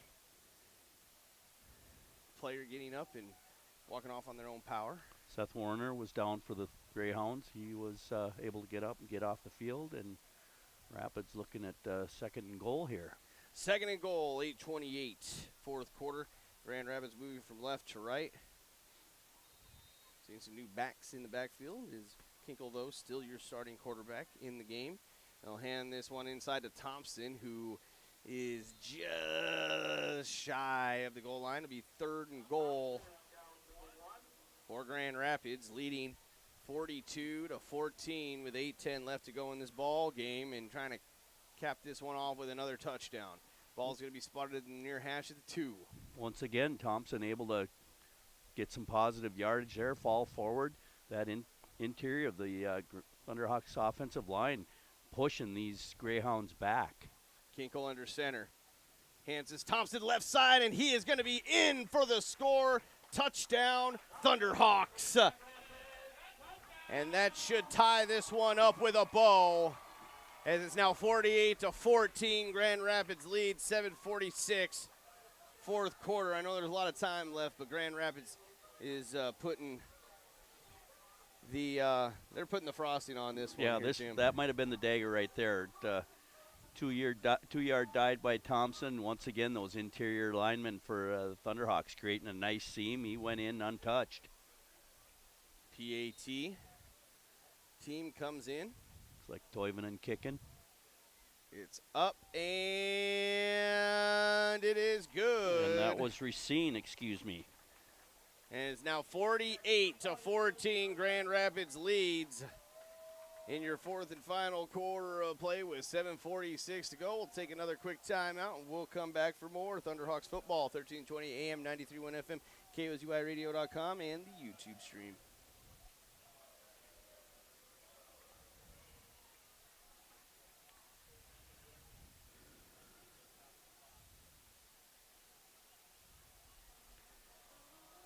Yeah, they've since that turnover, they have poured it on here. They have. This was a 4-touchdown game at the half. Yep. Duluth East was able to get within a 2-score game, but ever since then, it's been all Grand Rapids. Yeah, from 28-14 now to 40. As we are back on 1320 AM, 93.1 FM, KOZYRadio.com, and on our YouTube stream, it is 49-14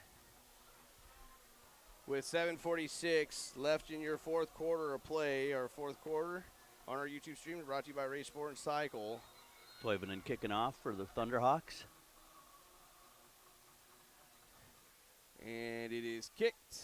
Going to be fielded at the 35, near side to the 40, and that's where Duluth East, just shy of the 40, will take over. This game brought to you by Dale's Auto Body, Deerwood Bank, Grand Rapids Public Utilities Commission, Race Sport Marine, Nooches in the Corner, CarQuest, Lake Country Power, Northern Star Co-op, and Grand Rapids State Bank. Tell you what, Marcus, it's rare you put 49 on Duluth East Greyhounds. They have a strong football tradition. This is proving to be a great night here. Homecoming for the Grand Rapids Thunderhawks. This might just be more than the Greyhounds can overcome at this point. 49-14, 7:06 fourth quarter. Duluth East lines up. It'll be 1st and 10 for them at their own 39. Motion across the face. The quarterback, Valley, he's going to throw. He's going deep into double coverage, and it's caught and going the other way and taken down inside the 15-yard line. So Duluth East not going away just yet. And I thought that was a dangerous throw, but he put it right on the money where he needed to put it. And that's Adoba again, who's having a nice night. He had that long touchdown reception earlier in the game, and another nice long double covered on that play, and he was able to come out of that mix with that ball and pick up a long gainer there for the Greyhounds. So it's 1st and 10 for Duluth East from the Grand Rapids 13-yard line, trailing 49-14. 6:16 left to go in the ball game. Twins left, Twins right. Hand the football off. Number 32 taking it up across the 10. That is Ty Nyberg on my program. And it will be 2nd and 5 from the 8. So they can get a first down before they get into the end zone. And can Duluth East is 49-14. Grand Rapids with the lead.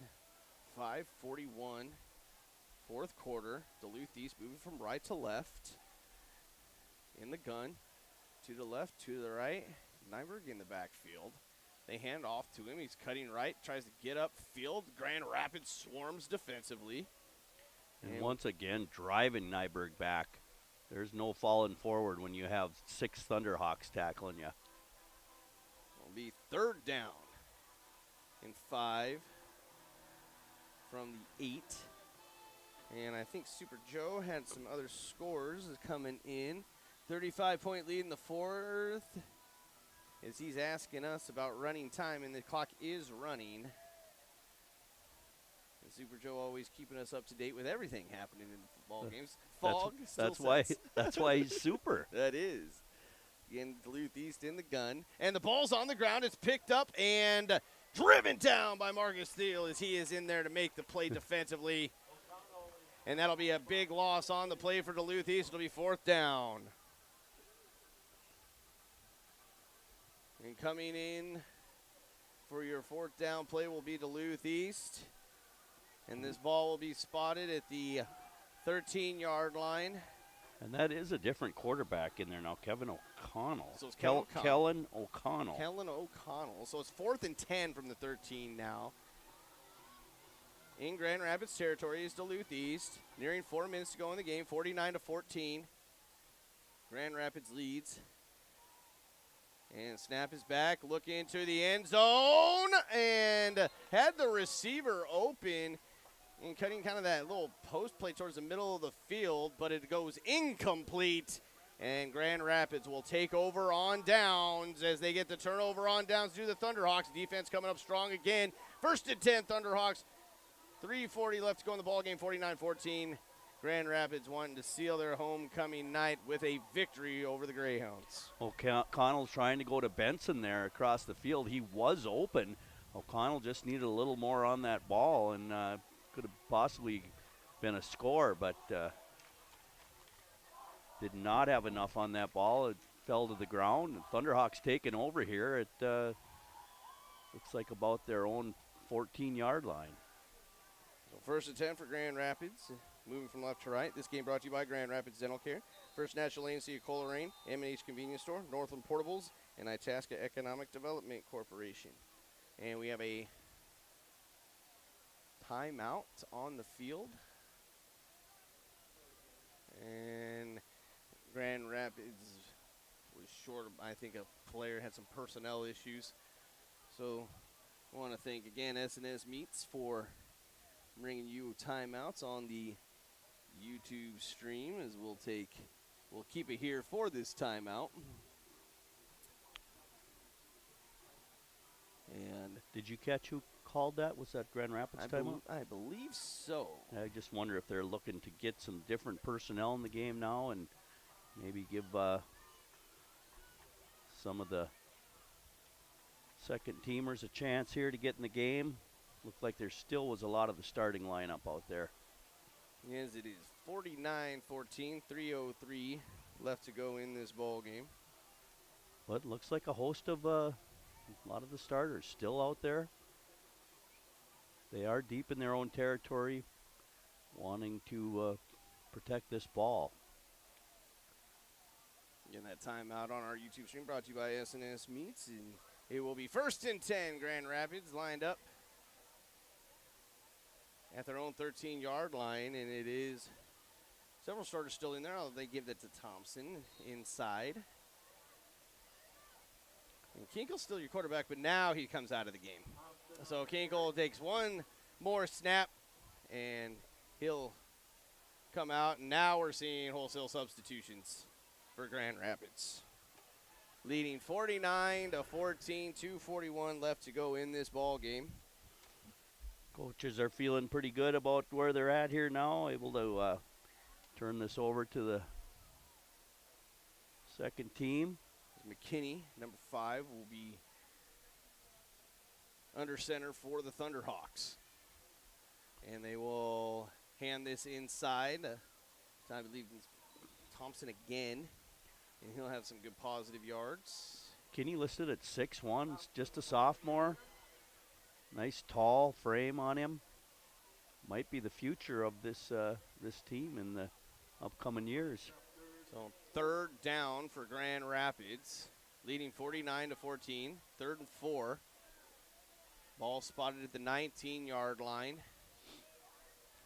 McKinney under center. Double wing set. One wide right, one wide left. And in motion, a top pitch play right side, and trying to find a hole, and does, and that'll be up, I believe, past the 1st down line for Austin Prebeck. Austin Prebeck showing some quickness on that one. Able to turn the corner, find a seam, and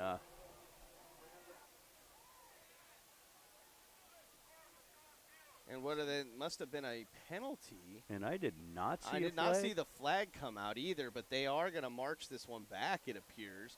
So negates the 1st down by Prebeck, and the students appear to be going down towards the field now, or making their way out. And there's a minute 30 left of the ball game, 49-14. Grand Rapids with the lead. And this will be backed up now, 3rd down and long for Grand Rapids, and that's now inside the 10. The ball's on the 9-yard line. McKinney's under center. It's 3rd and 14. And McKinney will hand this to Thompson inside, and Duluth East will strip at it, and finally goes down after a short gain. And it's actually number 34, so that's not Thompson in the games, because we're getting a lot of different guys getting into Jeffrey Schaefer getting into the ball game. Lots of different guys getting to see some action today, and I always love to see that. Yeah, it's a good feeling. Even for the starters, you're able to go on the sideline and cheer for the backups. It's good to get some fresh blood in the game and get a feel of this. So Grand Rapids going to punt this one away. It's 4th and 11 from their own 12. Field in the end zone, kicked away by Sam Dick, and that'll be kind of off the side of his foot, and will be inside Grand Rapids territory, and this should end the game because the clock is running, and Duluth East, well, they will stop it now with 14 seconds. So 49-14, there's 14 seconds left to go in the game, and it appears here that Duluth East is going to get at least one more shot to try to put some points on the board. And timeout, Grand Rapids. Coach Spawn wants to, they got to get some different personnel in. And they're running some different guys into this football game. Getting a lot of guys some playing action. And I believe they might be putting some more time on the clock here too, potentially. This game timeouts brought to you by SNS Meats. Coming down the stretch, we'll have your post-game coming up for you here in just seconds, I say. Yeah, Thunderhawks marching their way into victory here. Maybe a play or two left, but on running time, it Probably just one more play, and then the celebration will take place. 22.3 seconds. They have put some time back on the clock. 49-14. Grand Rapids with the lead, and now we'll come out of your timeout. Brought to you on your YouTube stream by S&S Meat. Your fourth quarter brought to you by Race Sport and Cycle. We'll thank some more of our sponsors like Bender's, Super One Foods, 3 Month Sun Photography, Roth RV and Marine, and Grand Rapids Chiropractic. And it will now be 1st and 10 for Duluth East. Back to pass, throwing it right side, incomplete. Clock continues to run, and I don't know if they're going to get another playoff here. 49-14, and a whistle. Are they going to get the timeout? They will. They will take the timeout. With 6.7 seconds left, 49-14. It's going to be 2nd down for Duluth East. Ball is located on the 33-yard line of Grand Rapids, and Duluth East coaching them up late. Yeah, always teaching coaches. Trying to give O'Connell another play here, and imagine they're going to try to take another shot at the end zone, but he was under a lot of pressure there on that last play. I didn't catch the number of the rusher for Grand Rapids, but like the left end coming off there was all over him. There's going to be 11.3 seconds left in this ball game. Duluth East trails 49-14. Grand Rapids on top. Duluth East with the football. It's 2nd and 10. They're at the Grand Rapids 33-yard line, and they are some confusion. We're going to have another quarterback coming into the game for Duluth East. This is going to be our 3rd quarterback, I believe, we've seen in this game. It's going to be number 7. So I will get a name to that number. Turn that one over to Jim Wimmer. We'll get that name to you, and Duluth East in the gun. I have that as Connor Gustafson. All right, Gustafson back to pass. He's looking. He throws, slant inside, and it's going to be broken tackle. Cutting to the right, to the 20, 10, 5. Duluth East touchdown. And that is, they're going to have a flag come in late. Flag comes in late. And we'll see what the call is here, as Duluth East was able to get the pass play, break a tackle, and get into the end zone. But the officials are conferring on what this could be. Looks like East is coming back.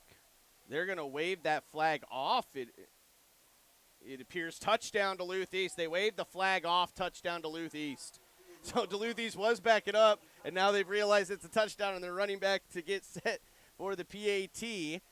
And Duluth East calls the timeout and goes after the score, and they get it. And it is 49-20. Duluth East with Duluth East trails Grand Rapids with 2.2 seconds left. So Grand Rapids will walk away with this win, but Duluth East wanting to add to the stat sheet. And they I put didn't up catch 20. the number of the receiver It on was that. 19. Okay. Thank you. And they will get that to you as well. Again, they did not provide us numbers for Duluth East. So Timothy Hadoba again. Hadoba having a big game. He's had 2 touchdown receptions now, and then he had that other long gain. So nice night for Hadoba. Going for 2 is Duluth East, rolling to the right and throwing in the end zone, and they convert. And so it's 49-22. Duluth East showing no quit in this game. With just seconds left, they put a score on the board and a 2-point conversion. It is 49-22 Grand Rapids with the lead, and we'll have to get another kickoff in here before the final seconds tick off here. Jim Wimmer, Marcus Lynn, Jim Wimmer, Super Joe back in studio. We appreciate you joining us. We will have your post-game show for you next. We'll get an interview for you. Yeah, stick around. We'll have one of our student athletes up here to talk about their success tonight. It's just a matter of time here to get this one completed, but Greyhound's not going away. No, they, and a lot of teams being down by that score, 49-14, would have kind of packed in, let clocks tick off, but Duluth East calling the timeout and getting some different personnel in and working some plays, getting the touchdown and the 2-point conversion. And they will kick it off with 2.2 seconds left in the game. 49-22 is your score. Grand Rapids will get the victory on homecoming night here at Noble Hall Field and are undefeated at home. And we're undefeated as a duo. We are. Boy, we got to get together more often, Jim. You know, we had a great basketball season, girls We basketball did. last year. Got down to the state tournament. It seems like when we're calling these games, it's a good thing for everybody, so we can appreciate that. And I always enjoy working with you, Marcus. This is awesome. Fog still sets. Yeah, we kind of lost our moon. We did kind of lose the moon. And this is kicked off and onside kick by Duluth East. And they just do not want to go home yet. 49-22. Grand Rapids with the lead, 2.2 seconds. Fielded cleanly by the Grand Rapids up team. As Number the front 26, line. and I don't have a name to that Grand Rapids number. And But whoever it was did a great job of gobbling that up. And yeah, the Upmen did an awesome job that was on that. that was kicked real hard right at him. What could have been a deflection opportunity there. And they whistle, and the clock will run out. That will be your final score. 49-22, Grand Rapids Thunderhawks. Undefeated at home. They get the win on homecoming over Duluth East. And we'll have your post-game for you next as you're listening to 1320 AM, 93.1 FM, KOZYRadio.com, and the YouTube stream.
Yeah, that is my plan, Super Joe.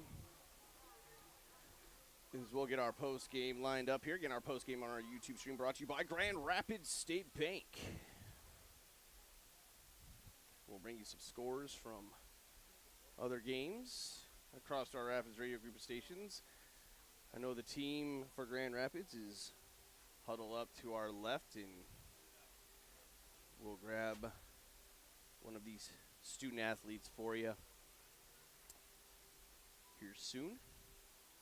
And myself and Jim Wimmer will recap the game. And we appreciate Super Joe back in studio. And we appreciate you watching on our YouTube stream as we go into the new era of broadcasting, doing radio and video together, and working to perfect that. In our first year doing football, and we'll have it for hockey too. Grand Rapids home hockey games. We'll have one more home game, I believe, for Grand Rapids. We'll look at the schedule and get that all to you, and we'll be on the road a little bit too.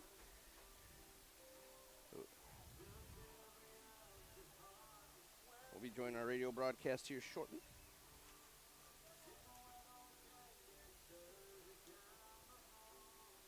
And we are back at Noble Hall Field in Grand Rapids. The Thunderhawks win on homecoming night, 49-22 over Duluth East. Grand Rapids right now is in the left end zone, just outside the left end zone. Coach Spahn is talking to his team. Duluth East is right across the way towards midfield on their sideline, and they are being coached up as well. We'll have an interview for you very soon as the team breaks our huddle, and we can get one of the guys up here to come visit with us. Again, your final score, 49-22, Grand Rapids wins. And our post-game show on our YouTube stream brought to you by Grand Rapids State Bank. Grand Rapids is huddling it up now, and they will break the huddle, and Jim Wimmer is going to grab one of the fantastic student athletes to come up and give us an interview. Students are on the track in the sideline to our left. Cheer team there too, and waiting the team to come and visit with them. Is going to be a good night. Dances tonight as well, from my understanding. And we'll get some other scores for you as well from Super Joe back in studio from across our Rapids radio group of stations. Again, final score here in Grand Rapids, 49-22, as the students and families are making their way towards the team. As the team is, they have their big huddle at the end of the game, and then they break off into separate huddles and have some conversations in more of the position, offensive, defensive, and other groups. And now the students are, and whole families are holding back before we get into that. We'll also bring you some Twins scores, if I can get those from Super Joe as well, and we'll have Twins baseball going into the playoffs next week. Looking forward to getting those times for you and bringing that to you as well. And Jim Wimmer will also be bringing us the recap of some scoring here from Grand Rapids Noble Hall Field. 49-22 your final score, so Grand Rapids undefeated at home. Next week we'll be on the road going to North Branch, where Grand Rapids will take on North Branch.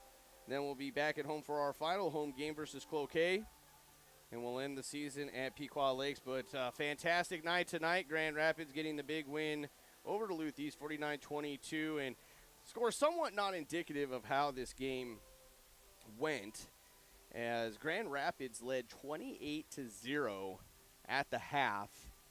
Duluth East was able to come back early in the third quarter, put a couple of scores on the board, capitalized on a turnover, and got it within 2 scores. But it was then the Thunderhawks who put the foot on the gas and never turned back, and were able to get it up to 49-14.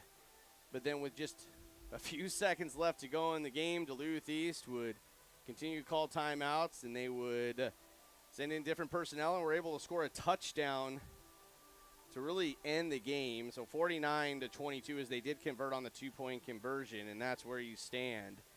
But Grand Rapids putting on a spectacular performance, offense, defense, and special teams. And one thing that I was telling the folks at Rapids Radio, I've been able to go on the road now to Denfeld and to Hermantown. And it's just different atmospheres when you go on the road to these other schools, because here in Grand Rapids, the folks are out on the field. It's a good celebration. The families are out there. The students are out there. But when you travel to either Denfeld or to Hermantown, everybody's gone. By now, they were almost kicking me out, shutting the lights off. And they clear out immediately, and it's doesn't have that Friday Night Lights atmosphere like Grand Rapids does. Grand Rapids, beautiful place to play football. The fog's still here. We did lose the full moon. You can kind of see it up in the clouds. As I have Jim Wimmer, I can see him down on the stands just outside the track as we await our post-game interview. Again, our post-game on our YouTube stream brought to you by Grand Rapids State Bank. We want to thank some more of our other sponsors as well for bringing you Thunderhawks football all season long. We want to thank Grand Itasca Clinic and Hospital, Mr. Furnace, Dairy Queen, Itasca County Public Health, Arrow Embroidery, and Essentia Health. Super Joe back in studio giving us a twin score. Twins and Rockies are tied 6-6 in the top of the 7th. Final score in Grand Rapids, 49-22, as the Thunderhawks defeat the Greyhounds of Duluth East. And Jim Wimmer joining me back in studio. He's going to put the headset on here, and he's going to join me.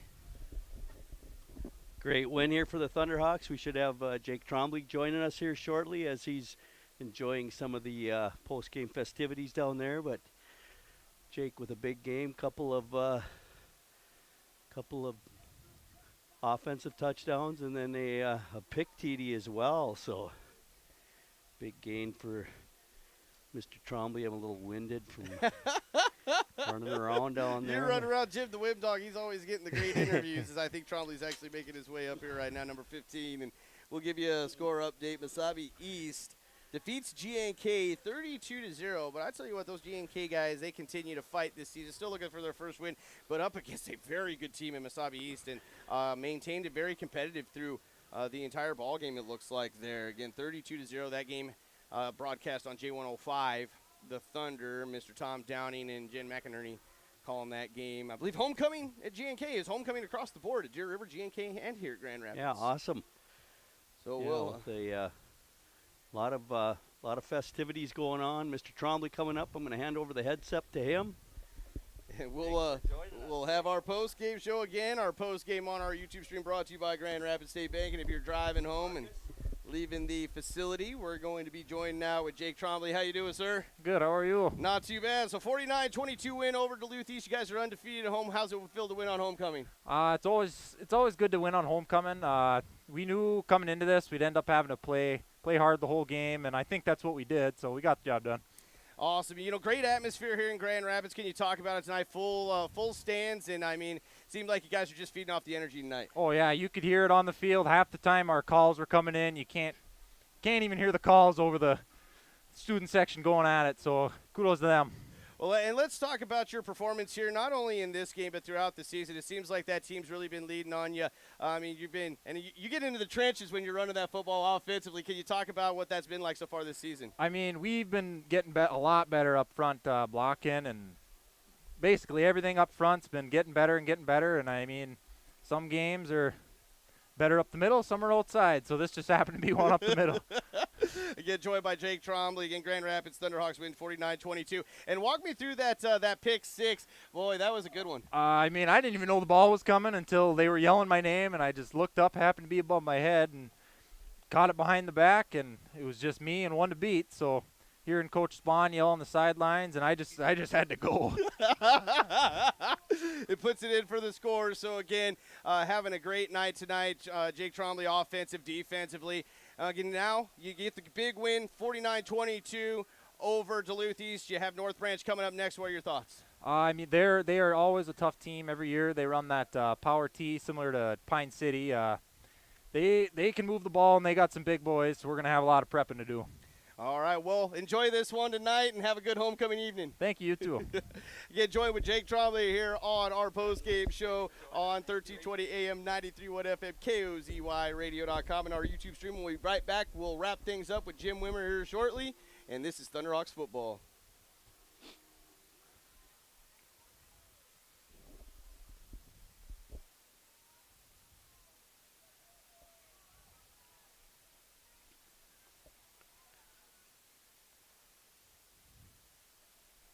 Big, tall, good-looking guy, Mr. Trombley.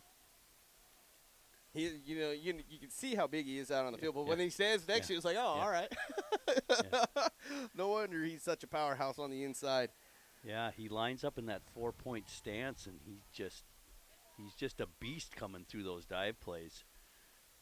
Just really impressed with that interior line tonight, and we got North Branch beating the undefeated Denfeld Hunters.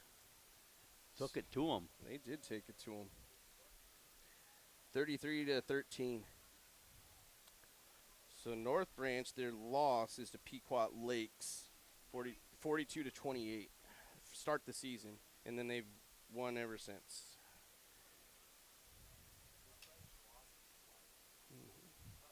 Yeah, so that's interesting.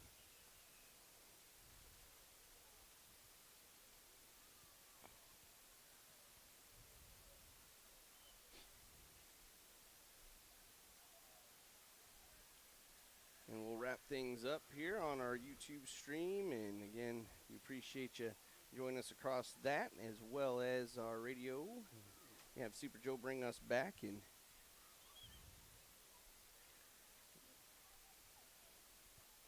we'll be on the road next week.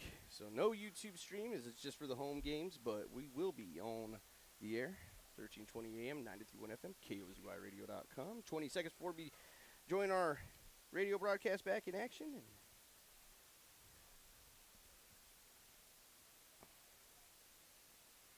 finish things up from Noble Hall Field.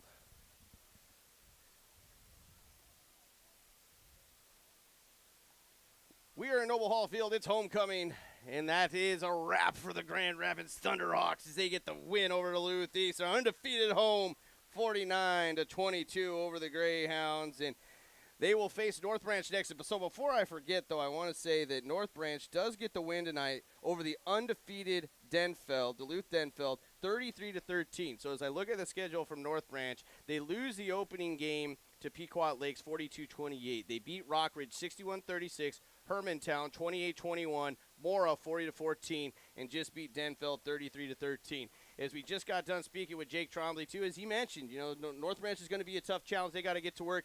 Obviously, they're going to enjoy this one tonight. It's homecoming. They're going to have a good time tonight and enjoy it 49-22 over Duluth East. But and I tell you what, we talked a little bit about this. Maybe you heard it on the YouTube stream again, or YouTube post game brought to you by Grand Rapids State Bank. But we know Trombley is a beast. But then he stands next to you. Like, oh, man, you. Yeah. Yeah. And you can see when he's down, lined up in that 4-point stance, he starts out in a 4-point stance in that fullback position, and he is a load coming through those dive plays. And he just does a great job of falling forward every time. And with that length, he's able to pick up 2 or 3 additional yards every time with that falling forward. And, just a great game tonight. 2 offensive touchdowns and then a pick 6 for him as well. It was kind of a toss-up between him and Doug Jesperson, who has had a couple of awesome picks tonight. game as well, Boy. and had some really nice runs offensively as well. So there was a host of good players to choose from here tonight for our interview. But I think Mr. Trombley was definitely a worthy candidate to bring in here tonight. Definitely, as we bring you another final from our game on 96.9 KMFY, Deer River. In a competitive game at the half, though, puts it on in the second half, and they defeat Chisholm 41-10. And we appreciate both of our listening crews on that from Chisholm and from Deer River, supporting a couple of teams in our listening area. Again, final here from Grand Rapids, 49-22 over Duluth East. And you talked a little bit about that. Why don't we just recap the scoring here quickly for him, Jim, and we'll wrap things up here shortly. Sounds good. Looking at their first quarter, it was a Trombley 1-yard dive, followed by a Toivonen kick, 7-0, and that's how the first quarter would end. Second quarter, Freilich on a 10-yard sweep run, Racine kick, 14-0 Grand Rapids. And then Doug Jesperson with that 35-yard interception return for touchdown, Toivonen kick, 21-0 Grand Rapids. And then it was Mr. Freilich again on another 15-yard sweep, Racine kick, and that's how the half would end, 28-0 Thunderhawks. Looking at your third quarter then, I have to find the name here real quick because my scribbling is not worth reading. I know the feeling. If anybody at the station, if anybody knows my handwriting, they do at the station. Timothy Hudoba, who had an awesome game tonight here for the Greyhounds on a 60-yard bomb, able to get behind the Thunderhawks defense and finally put the Greyhounds on the board. The 2-point conversion was no good, and 28-6 early in the third quarter, Thunderhawks leading. And then it was Jacob Downs on a 70-yard fumble recovery, was able to march it down the field with a whole host of teammates following him. There was no stopping them. They were able to bring him all the way down to the end zone. The 2-point conversion was good. 28-14, it looked like the Greyhounds were back into this thing, but then the Thunderhawks would pour it on. As Trombley had an 8-yard run, Racine kick early in the fourth quarter, 35-14 Rapids. And then Trombley again with that 35-yard interception return that we were talking about here on our interview. Toivonen kick again, 42-14 Thunderhawks. And then it was Jake Thompson on a 2-yard dive. Racine kick, 49-14. We thought it would end that way, but the Greyhounds wouldn't go away. It was Hudoba again on a 20-yard pass from Gustafson, the third quarterback, that the Greyhounds would have in for the night. Their 2-point conversion was good, and that's how it would end. 49-22, Thunderhawks winning on homecoming night. Winning on homecoming night, undefeated at home. Appreciate that, Jim Wimmer, again, Marcus Lynn, Jim Wimmer, Super Joe back in studio.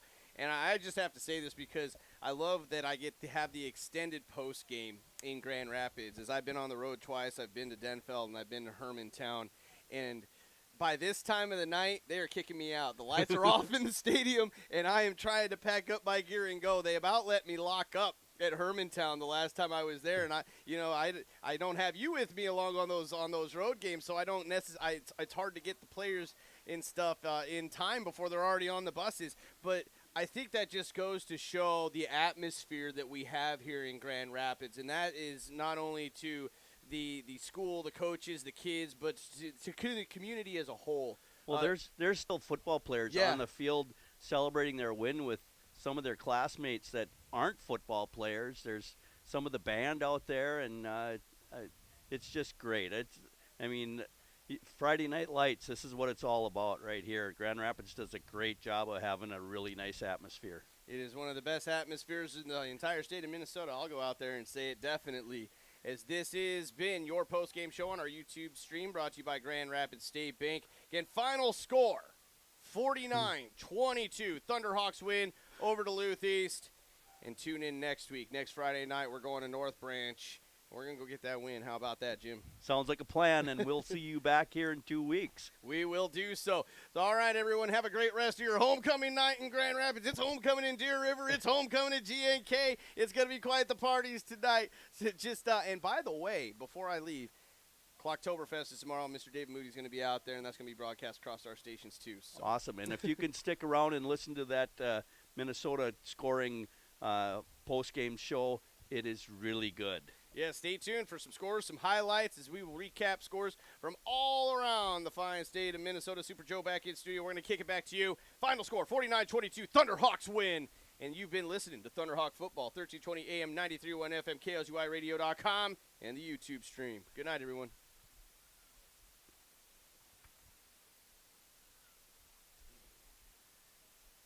Do you want to do the recap, or do you want me to do it, Jim? I don't know. If you want to do it, I'll let you have it. Yeah, I got some stuff here. If you want, is that okay? Is that okay if he cuts it, Joe? Because we did that for basketball. It's just KMFY.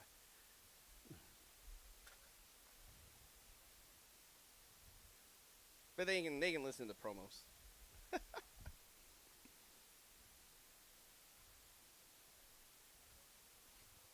Right on. I'll let Jim have it. He does a good job of that. Alrighty. I'll do it in about 45.